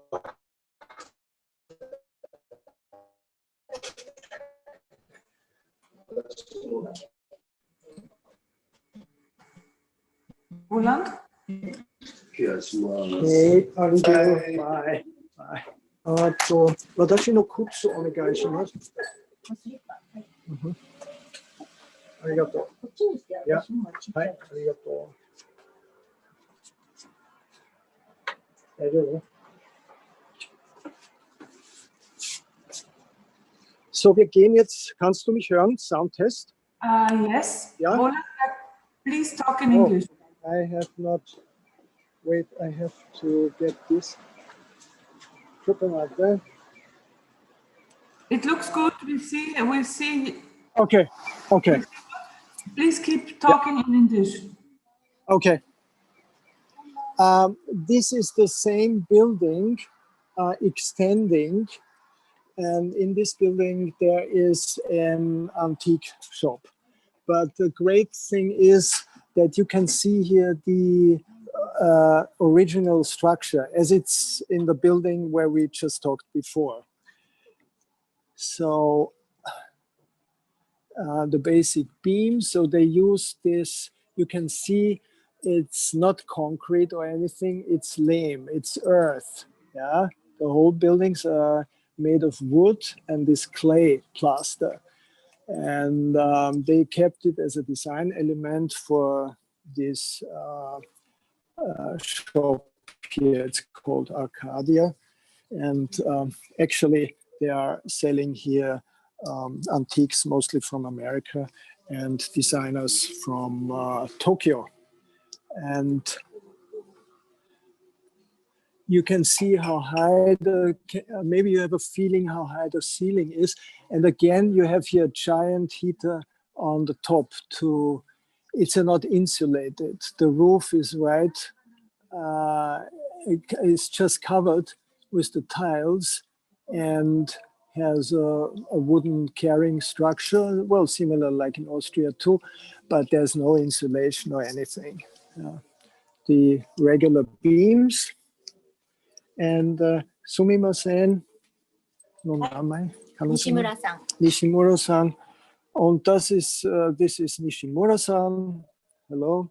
Hi, hajimemashite. Okay. Also das sieht man noch, also das sind die Strukturen wie auch das like the building next door where we were just sitting. They just ripped out everything and used it. Tonari, soto kara no kura. Yeah. Dann hat jedes every Japanese house or the old houses, they had a so-called storage place.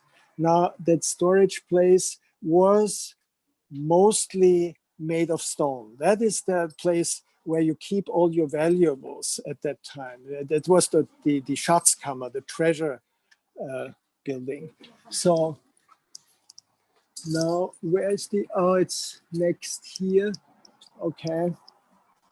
Well, next we cannot see very much here. So that would be, oh, it's very dark here. Very dark. So this is the side view from the building where we just talked before, where I was sitting, the tatami room. But it's very dark. We cannot see it. Sorry. Back here. Okay. Now it's choto kurai sugiru. Yeah. Okay. Here again, maybe the structure. So again, one of these tiny, interesting shops that pop up throughout Kyoto. Small boutiques where the traditional structure is appropriated for modern lifestyle. Okay, I will just say goodbye to them.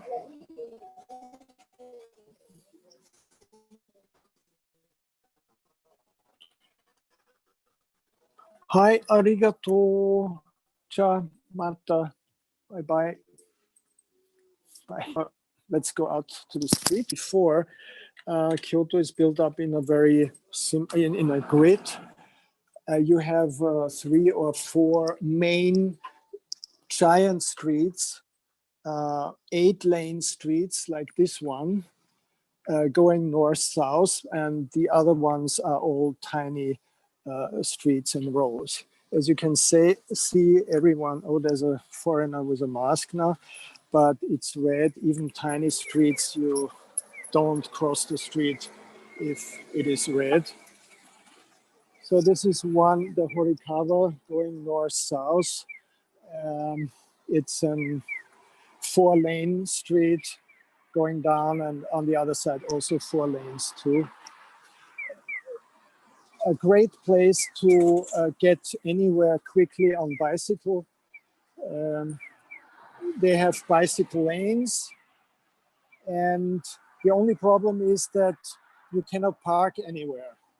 That is the only problem. So the danger is too big that you put your bike somewhere and someone picks it up. Also they pick it up and put it in a collecting place.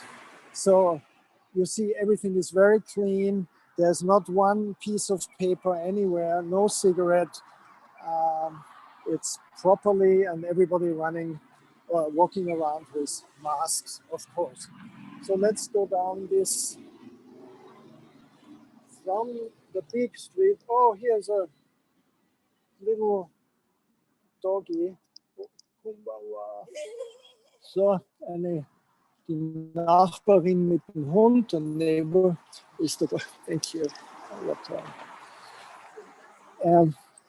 Bicycle street, like everywhere in Japan, the vending machines you have the coffee. In winter they turn into hot coffee. It's about €1 one drink here. Bicycle. Well, let's walk down here a little bit.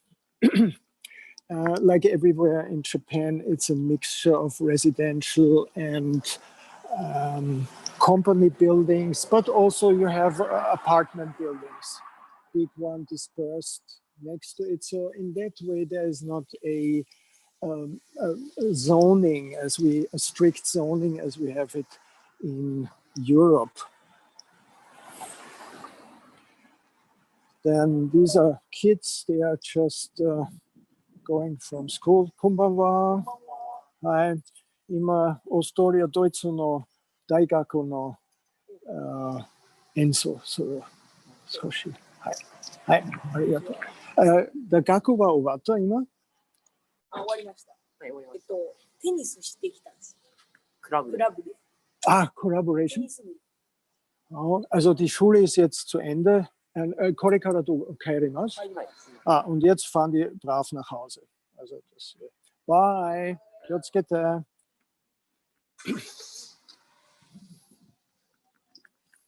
Schauen wir hier weiter.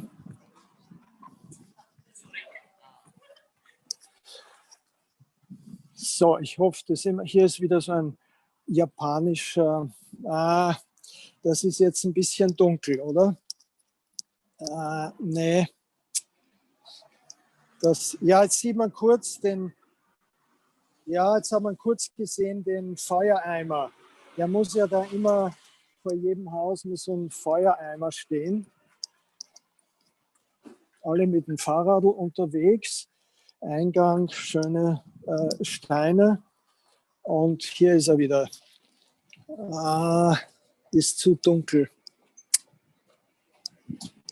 Kann man das sehen? Nee. Man sieht's. Es ist dunkel, aber man sieht es. Ja. So. Dann hier wieder die Heizung bzw. Klimaanlagen. Die sind alle außen angebracht, nicht drinnen. Und ja, da hat ein Glücklicher einen Parkplatz gefunden. Found a bicycle parking place. That's the problem. So you want to go somewhere, you can get there easily, but where do you put the bike then? Unless it's your place. So the streets are very narrow, as you can see. And the parking places, you can only get a car registered if you can prove that you have a parking place. Otherwise, you don't get a Zulassung, or you cannot get a permission to drive a car in the city.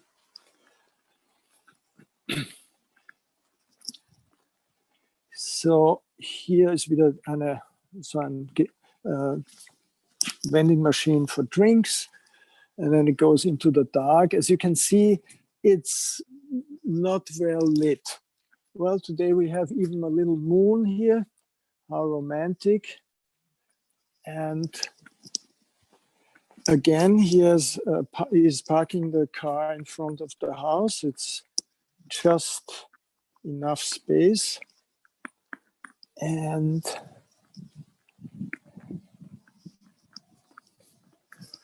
here's another old structure.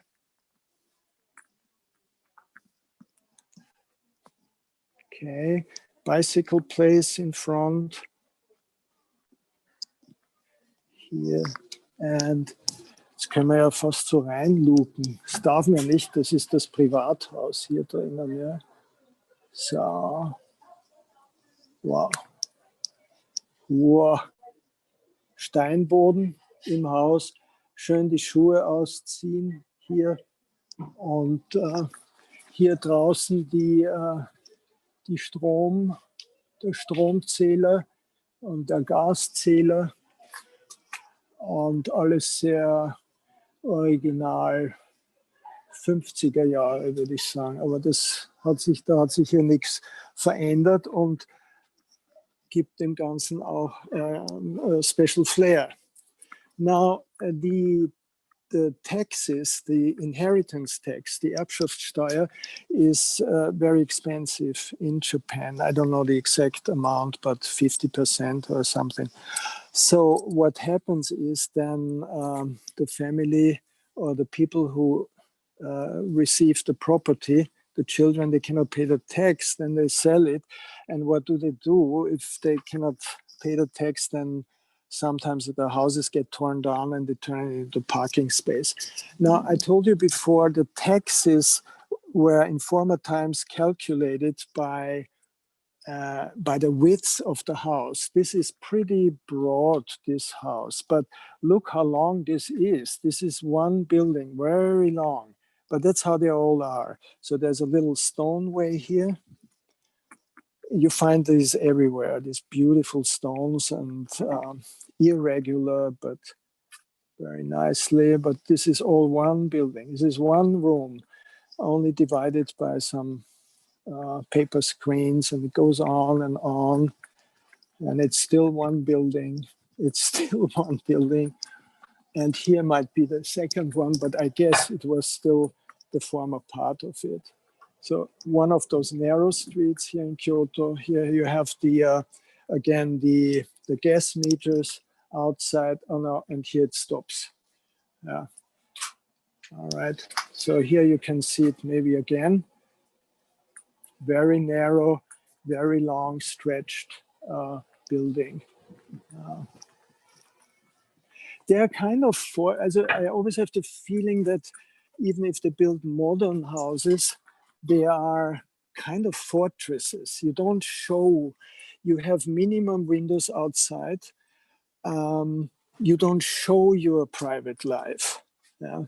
It's kind of this protective wall, like in ancient time, a castle. I always have that feeling. But, you know, this is the front of a building here.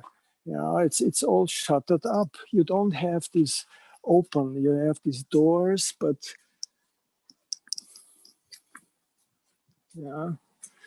Okay, here's one of these parking spaces where usually, as I explained, they cannot pay the taxes, then they have to sell the place and then just turn it into a parking space.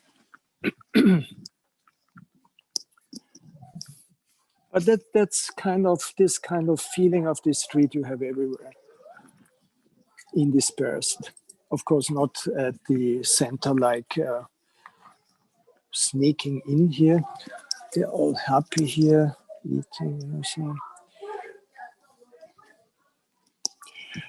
Kyoto is, of course, compared to Tokyo, a quiet town. It's darker, it's more quiet. And can you see this now? I mean, this is also, if there's a garden outside, no, this is too dark. It's usually a 1 meter strip with flower pots. And that's it. But everything is shuttered up.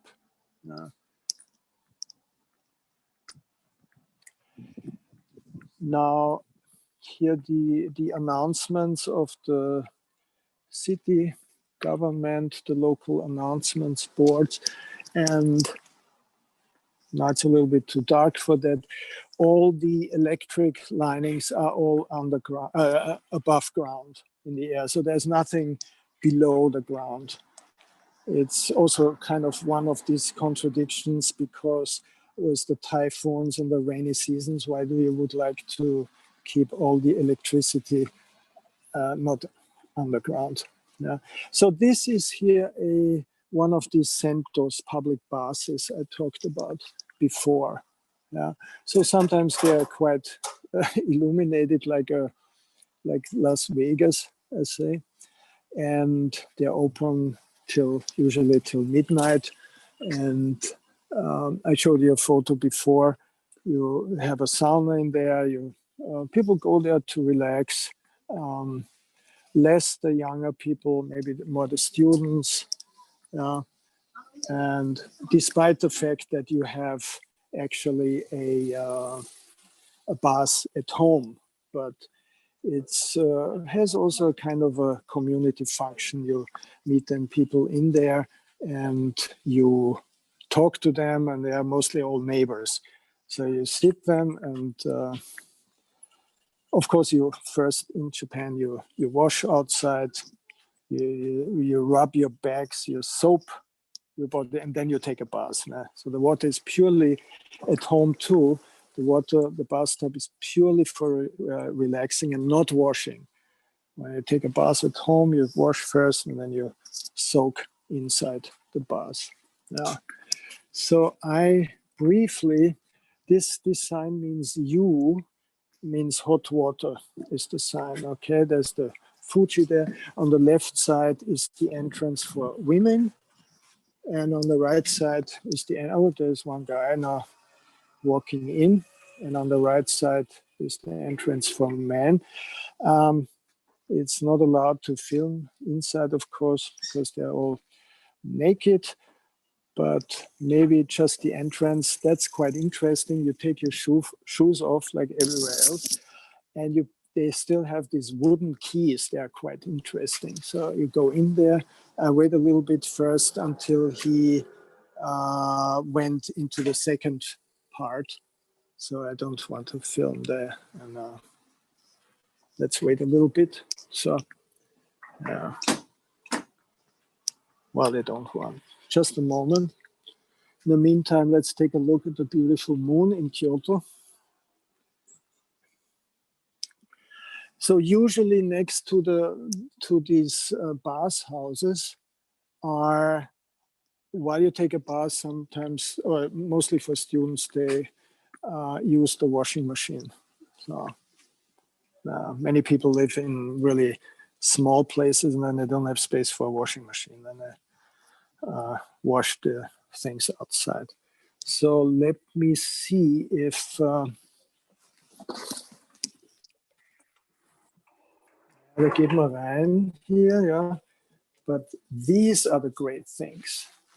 You know, that's a wooden key. That's a super key. So there you put your shoe, you open it, and you put your shoes in, you close it, and then you take the key with you. And then when you come out, you put it in again. Okay. And here's the women's side, the same thing. Kind of very minimalistic art installation. And here you put the umbrellas. So when it's raining, you put the umbrellas in here, and then you go in there. But I cannot, maybe I try a trick now and I ask them, oh, I will come back later or something. Maybe I put it like this and I say, okay. Naja, da haben wir jetzt nicht viel gesehen, glaube ich. Okay, bathhouse. And all around, everybody on the bicycle. So now let's go back slowly. Roland, darf ich dich was fragen? Ja. Es gibt eine Frage von unserem YouTube-Channel. Sorry, in English, there is one question via our YouTube channel. Aren't these bath houses called onsen and not sentos? No. Yeah, can I answer now? What is the difference? Yes, please. Yeah, okay. The onsen is a hot spring, means it uses water from a hot spring, a Heißquelle. So it's a thermal water coming from underground. So that's why you have so many in Japan, because of the volcanoes, and that's original mineral rich and water coming from the earth. The sento is basically only a bathhouse. Sometimes a sento can be an onsen if it uses original hot spring water from the ground. But most of the sentos just use tap water. It's heated up, and that's the difference. So a sento can be also an onsen, yeah, if they have the water underground. But an onsen is always an onsen, not a sento. Also, you behave there like in a sento. In an onsen, you have to wash first, you clean yourself, you're together with people, but you can also, as mostly in a ryokan, you stay there overnight and enjoy the quality and the healing effect of the water. Okay.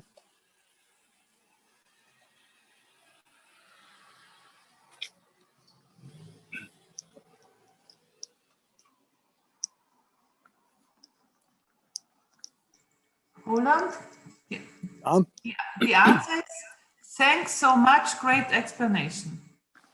Okay, thank you very much.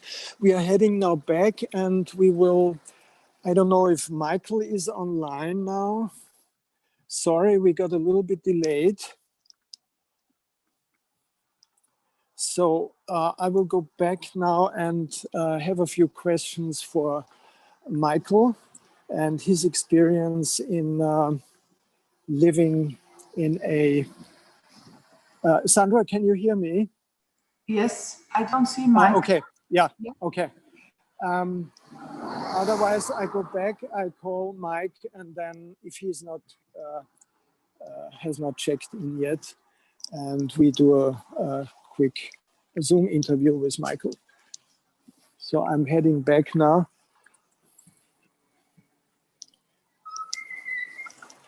Everywhere, bicycles, bicycles.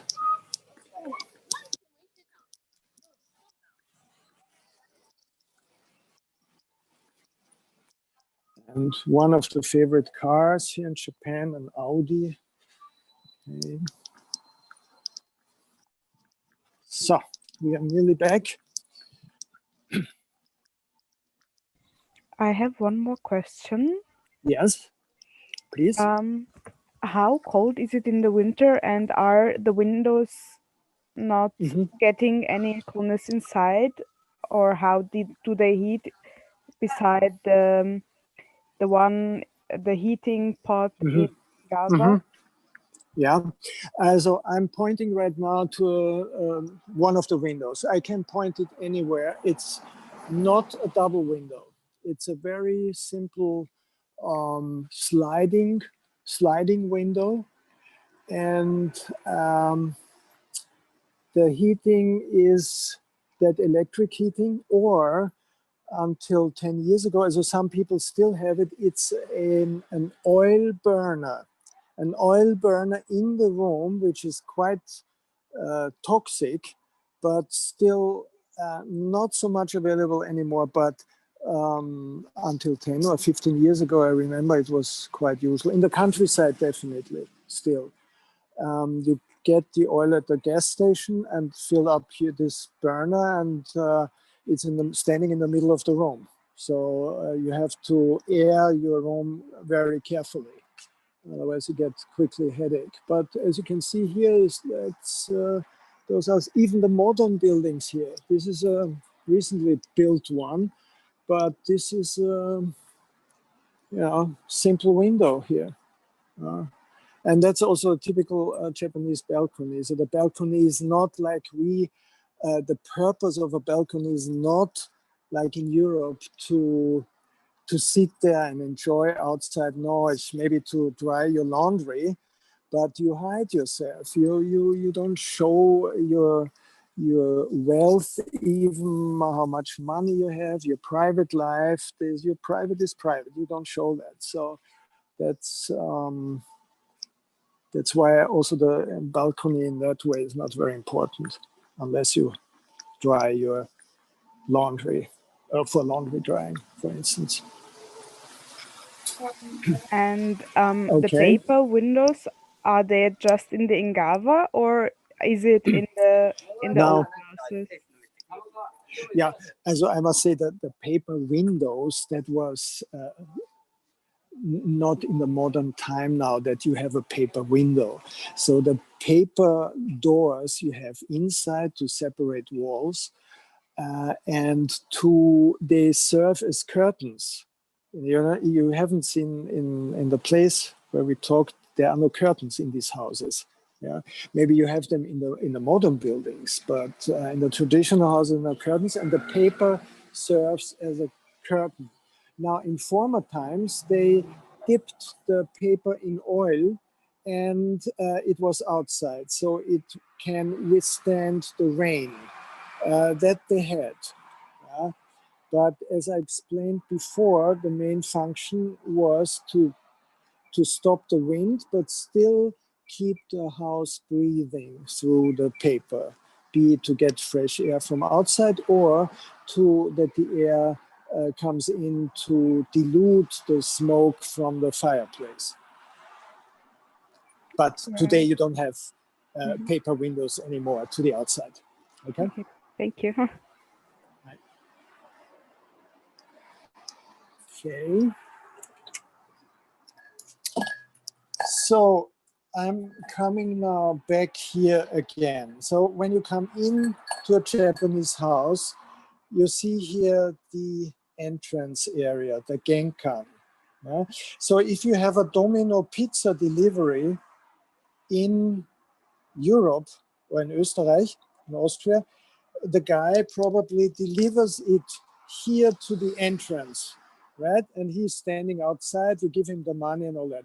So in Japan, you come in here and it is a good purpose because you can leave on your shoes, you just step in and you are still not yet in the inside the house. You don't have to take off your shoes. Yeah?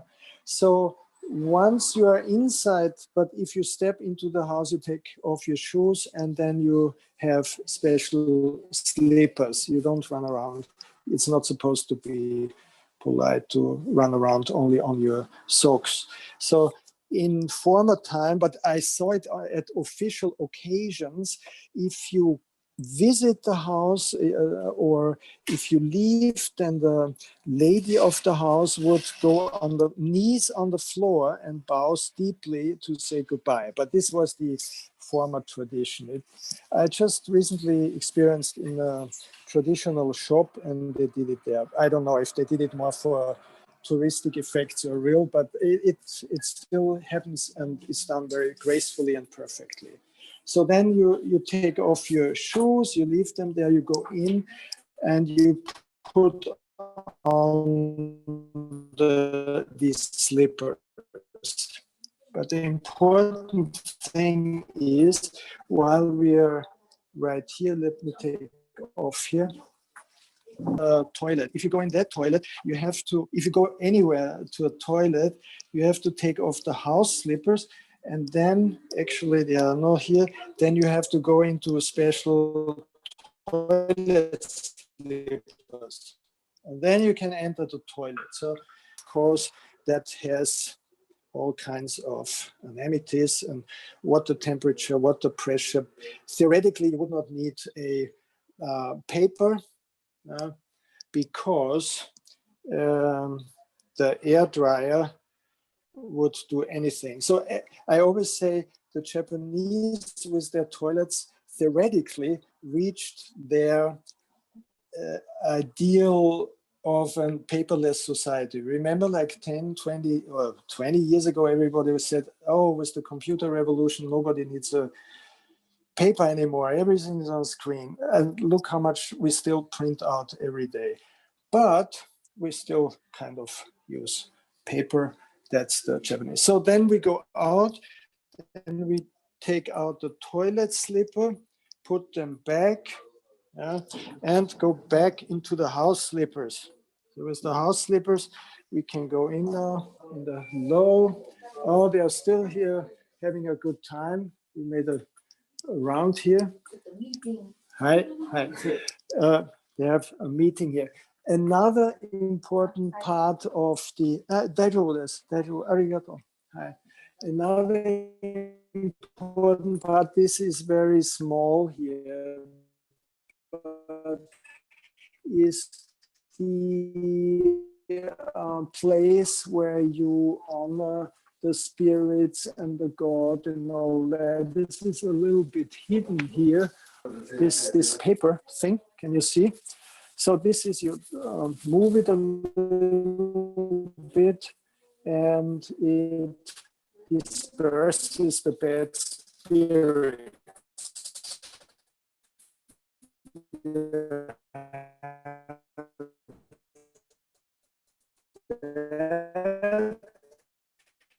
So it's kind of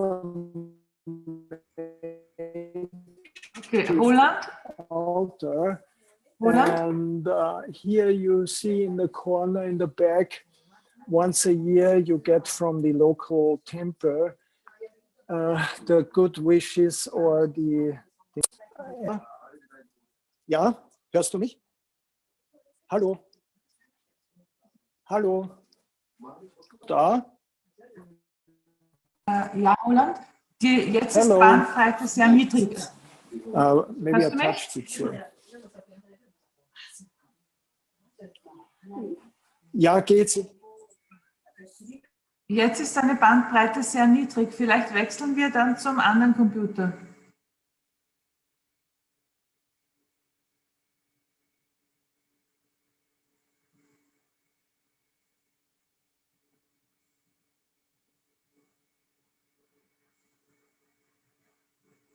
Okay, wir warten, bis der Roland seinen anderen Computer... Wait, I'm still on the iPad, but it didn't work. It works now. Now it's okay. Yes, now it's okay. Maybe it was just a corner, but the bandwidth was very low and we were off. Huh. Okay. Maybe I tried again because we have been there. Just in every household is a small altar, I would say, ein kleiner Altar, no? That can be very elaborate in a Buddhistic way, Buddhistic style, or Shinto style. Shinto style is a you honor and pray to various spirits. It means that things are animated. Shintoism, the tree has a spirit, the waterfall has a spirit, even the car has a spirit. So you keep these spirits in good mood, basically. So every house has that. And let me see if that connection doesn't break off. I just want to go back again here. So in that case, it would be here. You have these from the temple, the kind of these written boards, which guarantee you good new year and good spirits. Then you have this paper. With this, you can chase away the bad spirits. Okay. And every day you put in a fresh water. Here, oops, can I reach it? Here's a little thing, a little cup to put in fresh water every day. So, but that's how you honor it, and that's how we do it in this house. Back. I hope you could understand. And we switch now back to the main station. Okay. Okay. Good. Then I will turn this off here.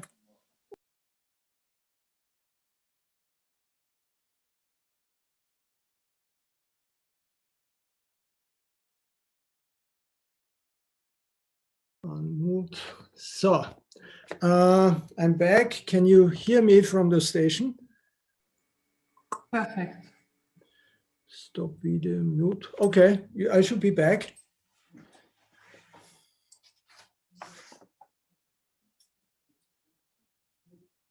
Ist okay? Ja, wir hören dich sehr gut. Wir hören dich sehr gut. Wir können auch. Ach so, sorry.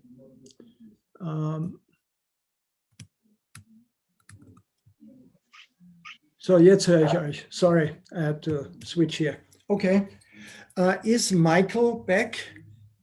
I am here, yes. Hello. Oh, here you are. So I properly introduce you again. This is Michael Kefel, American, has been for how many years? 15 years, 20 years in Japan? Too many, yeah. Something like that, yeah. And we have been working occasionally on projects, actually developing now a new architecture art project. We also made this booklet. It's for the Japan Tourist Office, a guide to 100 what we think most interesting places in Japan, architecture and design wise. You can actually download it on the website. If you go to my homepage, hagenberg.com, you find a link there right on the first page. You can download it for free. Very interesting book on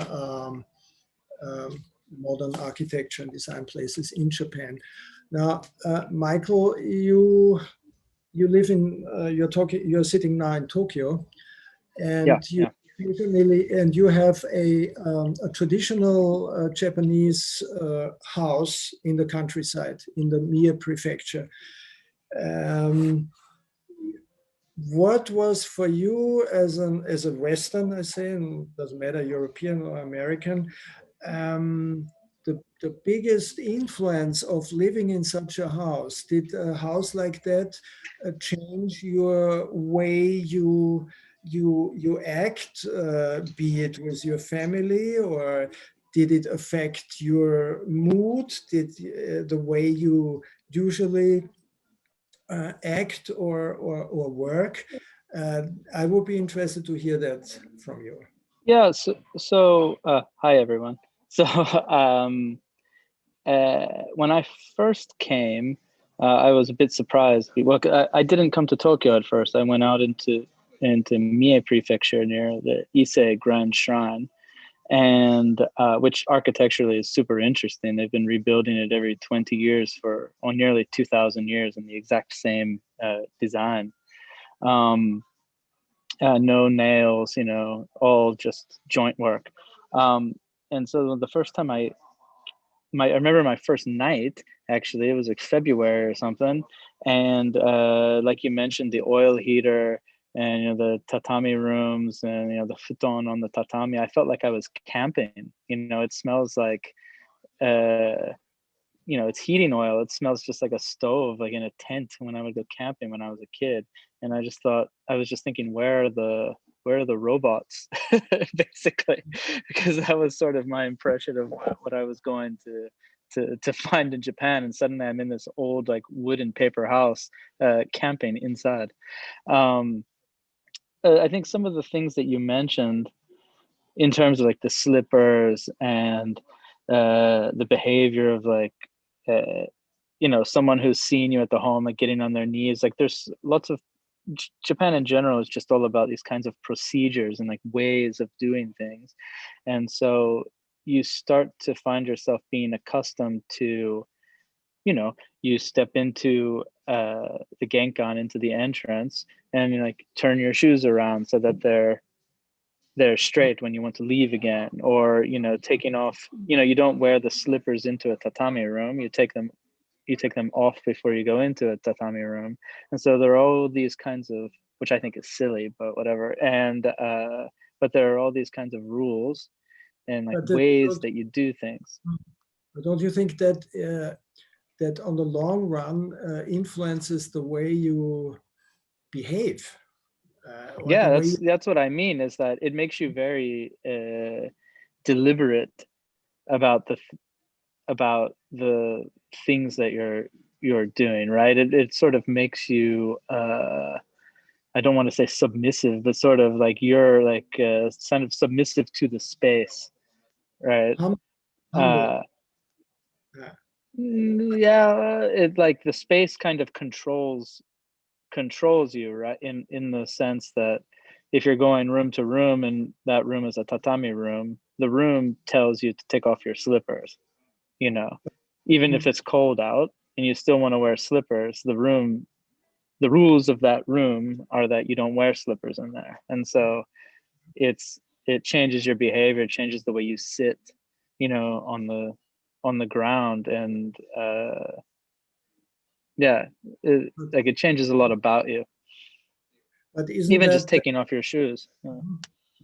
But on the long run, I mentioned that before, and that's my thinking, starting with rules, the formality of the tatami. Isn't that affecting also the mass behavior of everyone? And in a situation right now like Corona, it makes it much more easier to deal with something occurring like that, no? Because everyone follows the rules again. So you have actually you learn to follow the rules in your house by these tiny rules, and you follow then the rules. I mean, there's no discussion. Everyone wears a mask outside. There was never any discussion on that. So yeah, but I mean, you're right, but like everything has rules here, and not necessarily in this bad way, but it's like there is a way to do anything. And so, and you can never be a master of it really either, right? So even if you do tea ceremony for 40 years, you're still studying and trying to be better at it. You can never really perfect anything. It can always be better, and there's always a way. Everything has a way of doing something. It's like the kind of proper way. And so it's the same way, yeah, with any kind of social behaviors. Like that's just what you do, and there's good parts and bad parts of that, of course. Yeah. But what makes us as foreigners here in Japan different? How do we deal with it? I mean, I know how I deal with it, but it's kind of a resignation. Or do you think we slowly become? Can we ever become like this? Well, no, but so again, this is a different kind of discussion, maybe. But I think the point is that our advantage is not we don't have to follow the rules, and no one expects us to, and so that's sort of the advantage. And I think it's a shame that lots of Japanese people, they know that they have to follow that rule, like kind of just because. And I kind of fell into the trap of following the rules too much, and it doesn't really serve me very well. It's actually better to break the stupid ones. So but that's just sort of my opinion. But as long as you can get away, I'm a bad boy. Yeah. I don't really. We have to follow the rules too. I mean, out of politeness, and I think there's no way out of it unless we are really so independent. But we are never. I cannot see it in that way. Yeah, I mean, in a lot of ways, no one expects you to. So if you think of the house rules, for example, right? Like on a bottom layer, everyone expects you to take off your shoes. It's no question. There's no exception to that rule. If you wore your shoes into someone's house, it's like the worst thing that you could do. But on another level, if you walked into a tatami room with your slippers on, no one's going to freak out over that, you know. So even though that's the rule, because we're not expected to really in your house to know that. If you go if you're invited somewhere, I mean, Jesus, you would not go with slippers. Yeah, but no one would expect. The difference is no one would really expect you as a non-Japanese person to know that that's a rule, because it's not intuitive that you would take off your slippers to go into a tatami room. I wouldn't dare to do that. They would not say a Japanese. I've done it a lot. Yeah, but the Japanese would never mention that. But yeah, that's what I mean.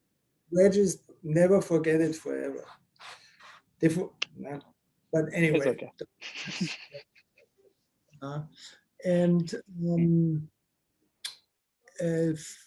I think that was one of the main questions. How is architecture affecting the way people think, or even us as foreigners, if we live in such an environment?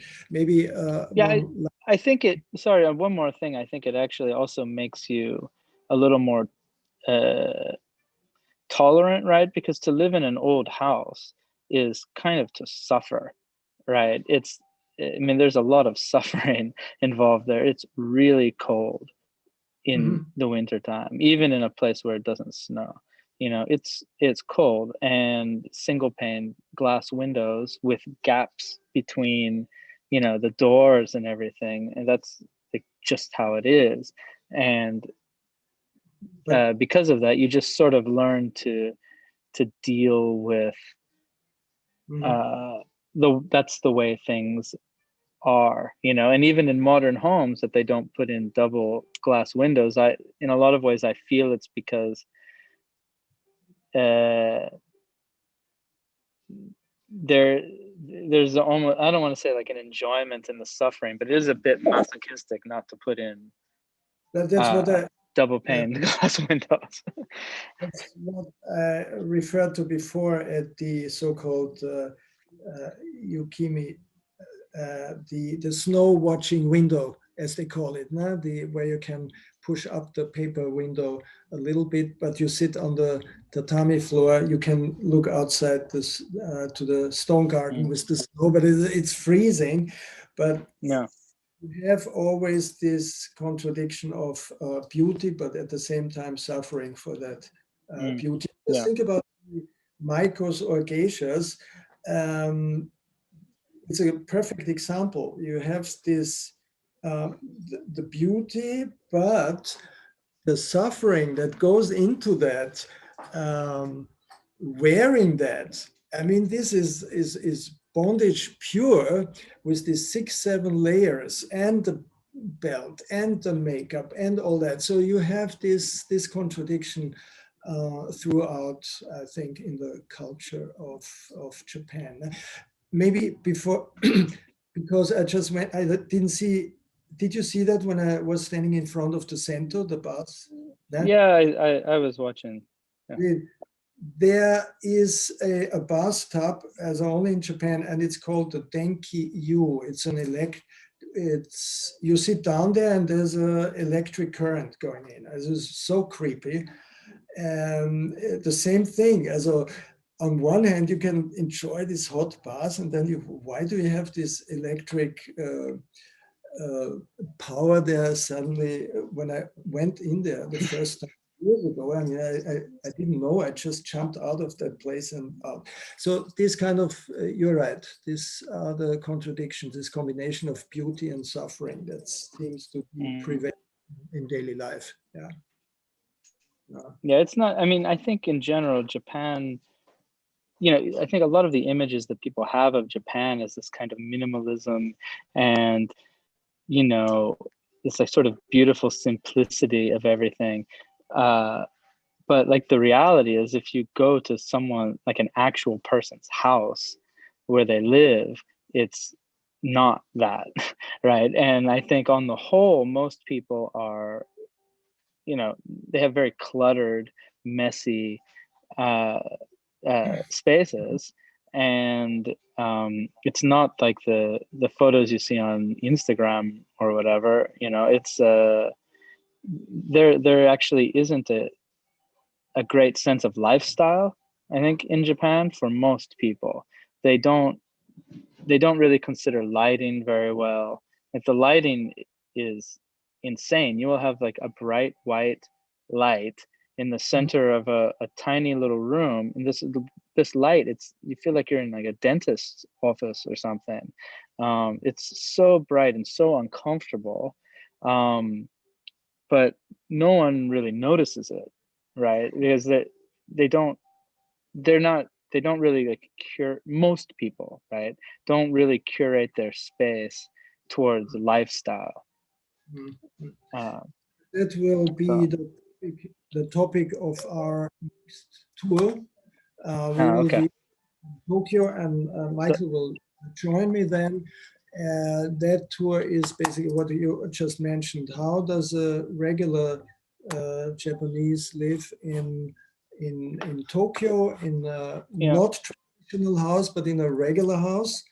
And how is that embedded with modern architecture? That contradiction. Of course, we have Tokyo of Instagram Tokyo. We have that with the trendy architects. We will visit some of these places live. The thing is that it's again evening, night. So unfortunately, but unless our viewers get up at 5 in the morning or something, but that would be but that will be one if you'd to show. If you'd like, sorry, go ahead. Sorry, only to wrap it up. So that will be on Sandra, I think that's on the 10th of November. We will be in Tokyo. We will be outside in the street. We will visit a house of a typical middle-class family and show you how they actually live. Some elements are the same. The heating on the roof, as Michael mentioned, it's cluttered all over.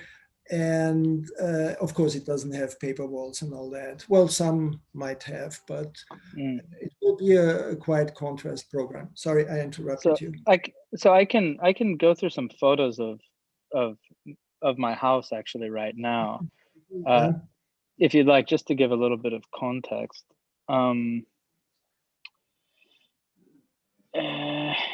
Let's see. So can everyone hear me? Yeah. So this is the house actually. This is really kind of in the middle of nowhere, but it's a quite large estate that, like many homes in Japan, like there's no one to live in it. So we actually. I cannot see your screen. Oh, you can't. You can't see it. No. Okay, now I can. Sorry. Oh, okay. It's just and so one moment, because we have only 12 minutes left. I won't take so long. Okay, so we have time for questions from the students. Okay. Yeah. Okay. I won't take so long. Thank you. Yeah. It's no problem. So essentially, you know, having a house like this is actually a ton of work. It's incredibly expensive to maintain something like this. You see all of the roof tiles are, you know, they're all fired. It's all stone, basically. To take care of like the, you know, gardens and like keep these places clean, it's very, very labor intensive. So this is a top view of the whole place, which is actually a quite large complex. And as Roland was also mentioning, also attached to here is the kura, like the warehouse where people would keep their valuables. And so when I purchased it, actually, it came with all kinds of interesting stuff. Funny enough, this is actually the key to get into it. And there's kind of a trick. You have to stick the key in through this lock, and then you have to you have to know where the little latch is on the other side in order to open the big wooden door, which is kind of interesting.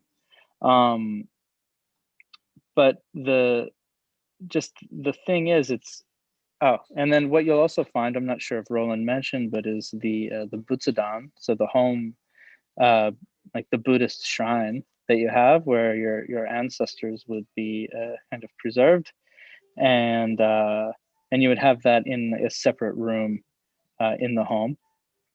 Now this one's exceptionally golden. And let me see. There we go. Can you see me again? Yeah. Okay.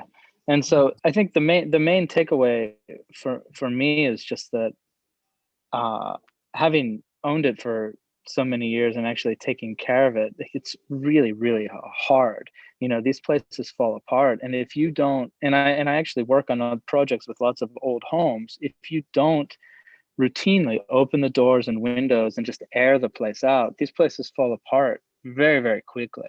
You know, and if they're lived in, they can last for technically hundreds of years. But when they're not lived in, when they're just kind of closed off and no one's there, they deteriorate incredibly quickly. And so the maintenance is crazy. Okay. Thank you very much, Michael. No worries. See you soon in Tokyo. And if anyone has any questions for me, no? Good? Yeah. Okay. I just want to know or to ask, do you think people are acting more respectful to other people's property due to these habits or rules in the home? So like taking the slippers and so on, so that they don't mess up other places because they don't do it at home like this, because they have this kind of rules or habits. Because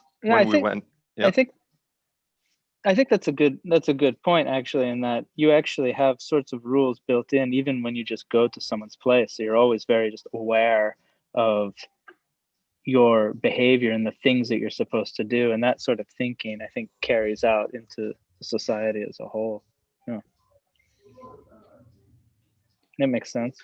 Yeah, because when we stepped out of the building, everything was very clean and there was no spray paint or something like that to see.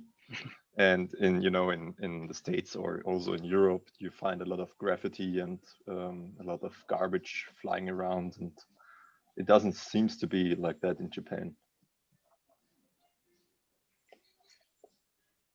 No, I think that makes sense. Okay, thank you. I'm sorry. I'll step out, I guess, from now, and you'll wrap up with questions. Yeah, Roland? Okay. Yeah, that's fine. Okay, cool. Thank you very much. Talk later. All right, thank you, guys. Talk to you later. Bye. Thank you. Michael, are you still here? Is Michael gone now? Michael is gone. Yeah. Okay, because we have two more questions, please. Okay. From KB, and then from Anna. Okay, do I see these questions on the, no, referring back to pottery and the, is that on the screen now or no? Or you give me the question? Anna, please go ahead. Can you ask the question? Okay. Hello. I don't know if you can see me, but I hope so. The dark. Yes, I know. It's snowing right now, so maybe that's why. Hello. So I would like to ask about privacy issues, especially in the traditional houses. So we have more generations living together, especially here in Kyoto. And I was wondering if they have the designated spaces, or if when they plan the houses, if they actually have that in mind whilst planning. Because maybe from my cultural background, when we plan houses, we do have in mind that eventually an older generation is going to live there. And I would say that the floor plans do differ in comparison with other cultures or more modern houses. So I was wondering, because you talked about very, very old houses there, if they have that as a concept, or if the spaces are very, neutral when it comes to, different generations living there. Mm-hmm. Thank you. Generally speaking, Japan is still one of the few industrialized or developed countries where there's a strong family bond. Meaning that the grandparents are living with you. There's a system that, I might be wrong now, but the oldest sister stays with the family as a marries, then that husband moves into that family house. The youngest sister marries, moves out, and then takes care of the husband's family, the grandparents. So there is, of course, they have old people home and all that is quite good developed here. But it is, and I think because of the original houses, there was never a privacy. There was only these paper walls that you can arrange and shift. Okay, someone came back, wants to sleep, you put a paper wall around, and then it's for that moment sleeping room. But even now, you use the tatami room is a multifunctional room. You don't have a sleeping room anyway, because during the day it becomes a working room or a meeting place and all that. So your question was more about privacy. The privacy is in one way not there as we feel it, because theoretically you hear everything, but on the other hand, everyone is so considered and you are quiet, and that's why you have tatami, that's also quiet, but everyone knows there are only paper walls. Everyone can hear that. It would be interesting to know how that influenced the sex life of the Japanese, for instance. There are many I think that grow out of the way of living in a tatami room. So in modern buildings, also in modern lifestyle, the apartments are so small, and like anywhere in the West, the problem is, what do you do with your grandparents? Do you put them in a old people's home? But in the traditional buildings in the countryside, also the family lives together, and in that way, there's no privacy. Okay. And how do you deal with that? If I can just ask that, because you said you were living there for quite some time, and I do think that growing up here in Vienna, it's maybe quite a challenge. Yeah, the challenge is the privacy. Also, even if you're doing things like thinking, or Japan offers you niches and corners, and I always say small oases where you can retreat, and also they respect this privacy. You don't have privacy, but they respect it, and they grant you privacy for a certain time. That's how I would describe it. So it's a privacy on loan that you have to give back. Yeah. So, and that's how you build your day and create it. That's how I would, as a foreigner, would describe it. Yeah. Okay. Thank you very much.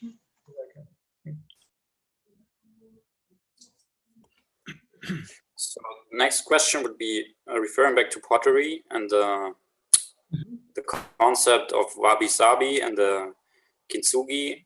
We haven't heard about this yet in particular, but I was wondering if this concept is only used for the craftsmanship of pottery, or also in carpentry or other areas.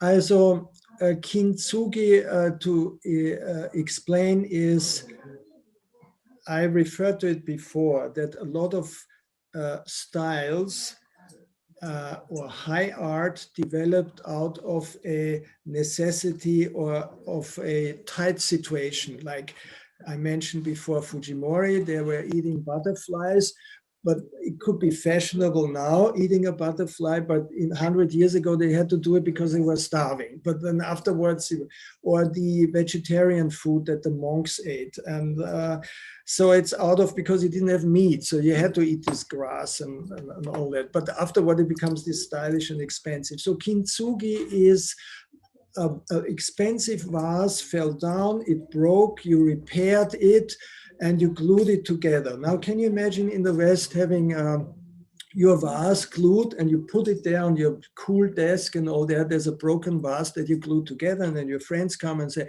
"Oh, what, you glued the vase together?" And it looks kind of not what we usually, a regular person would put a glued vase back there. No? What did the Japanese do? Well, they glued it together, this expensive piece, but they put in the broken parts, they put in gold, kin, yeah. So they made out of the necessity of the unfortunate, they made a Tugend, yeah, and it becomes art suddenly. And so it's not, I would say, this breaking up the broken aspect, or even when I talk with Michael now, this contradiction of beauty and pain, you see in the style too. You have, maybe I can show it here.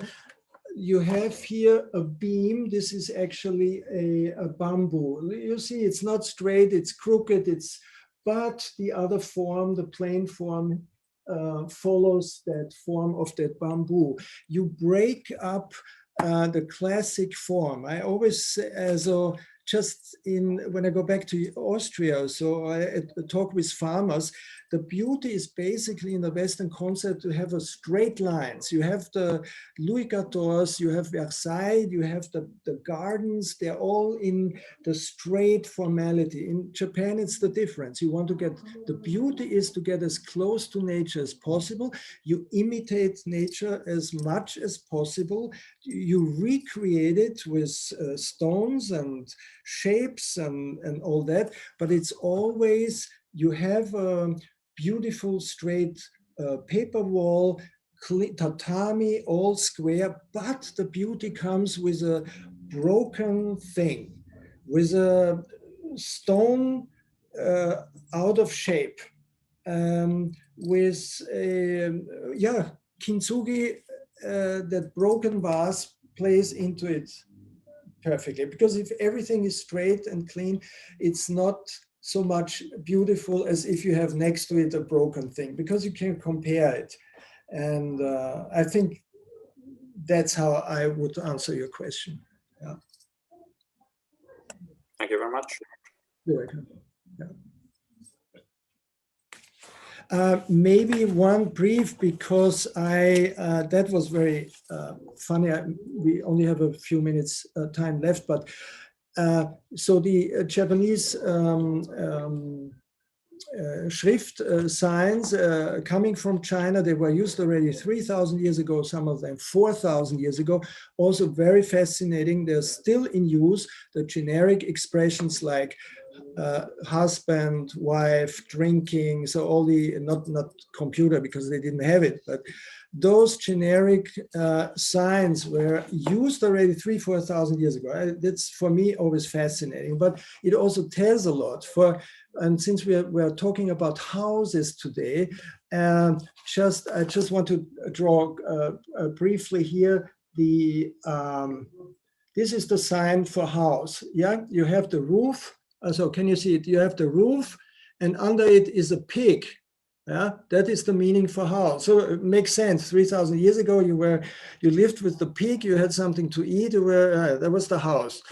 But so you have the roof, and you have the sign for woman under it. The woman, also the wife or the house lady in the roof. Yeah. And it becomes cheap. The meaning is cheap. As a cheap meaning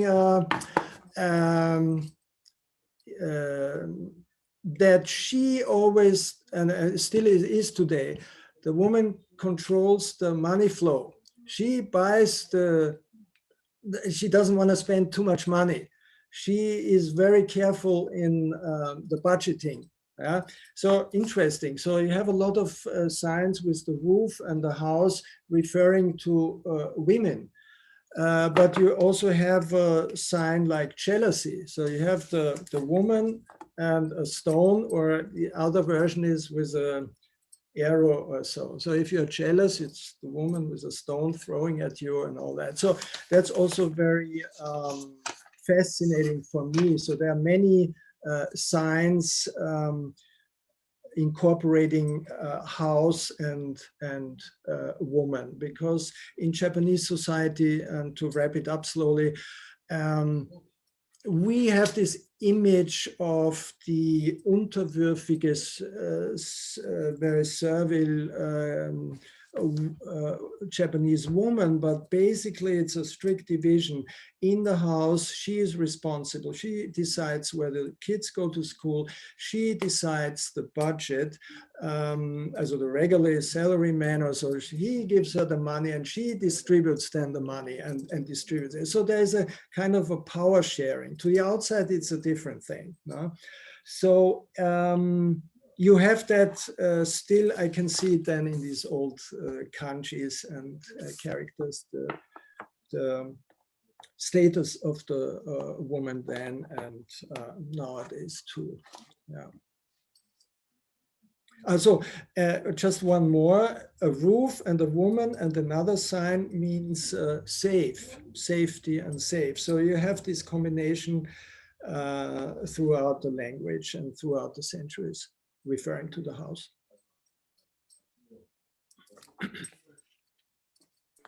So there would be many other things now to talk about. I mean, I made a list here, but I hope you got a basic feeling. For me, it was more to just to be inside and as it is right now. And I think if you are interested in more the details and the facts, you can easily find that information. And yeah, I think in that way, I hope I see you again in Tokyo, which would be a complete different setup. And that is the modern Japan, but where you still want to show the traditional roots living on in the high-tech world. Okay, thank you very much, Roland. Thank you. We have reached the final, and it was very short. And na, jetzt würde ich sagen kurzweilig. I'm missing the word. Yeah, okay. Wer hilft mir? Was heißt kurzweilig? It was very interesting and yeah, the time to see Kyoto and Japan from your point of view. Also, thank you for inviting the guests. I'm looking forward to our next meetings. We have 2 left, and I hope it will not be the last online excursion that we can organize. Thank you very much, Roland. Thank you. Good luck to you all, and hope to see you next month again. Bye. Thanks. Thank you. Bye.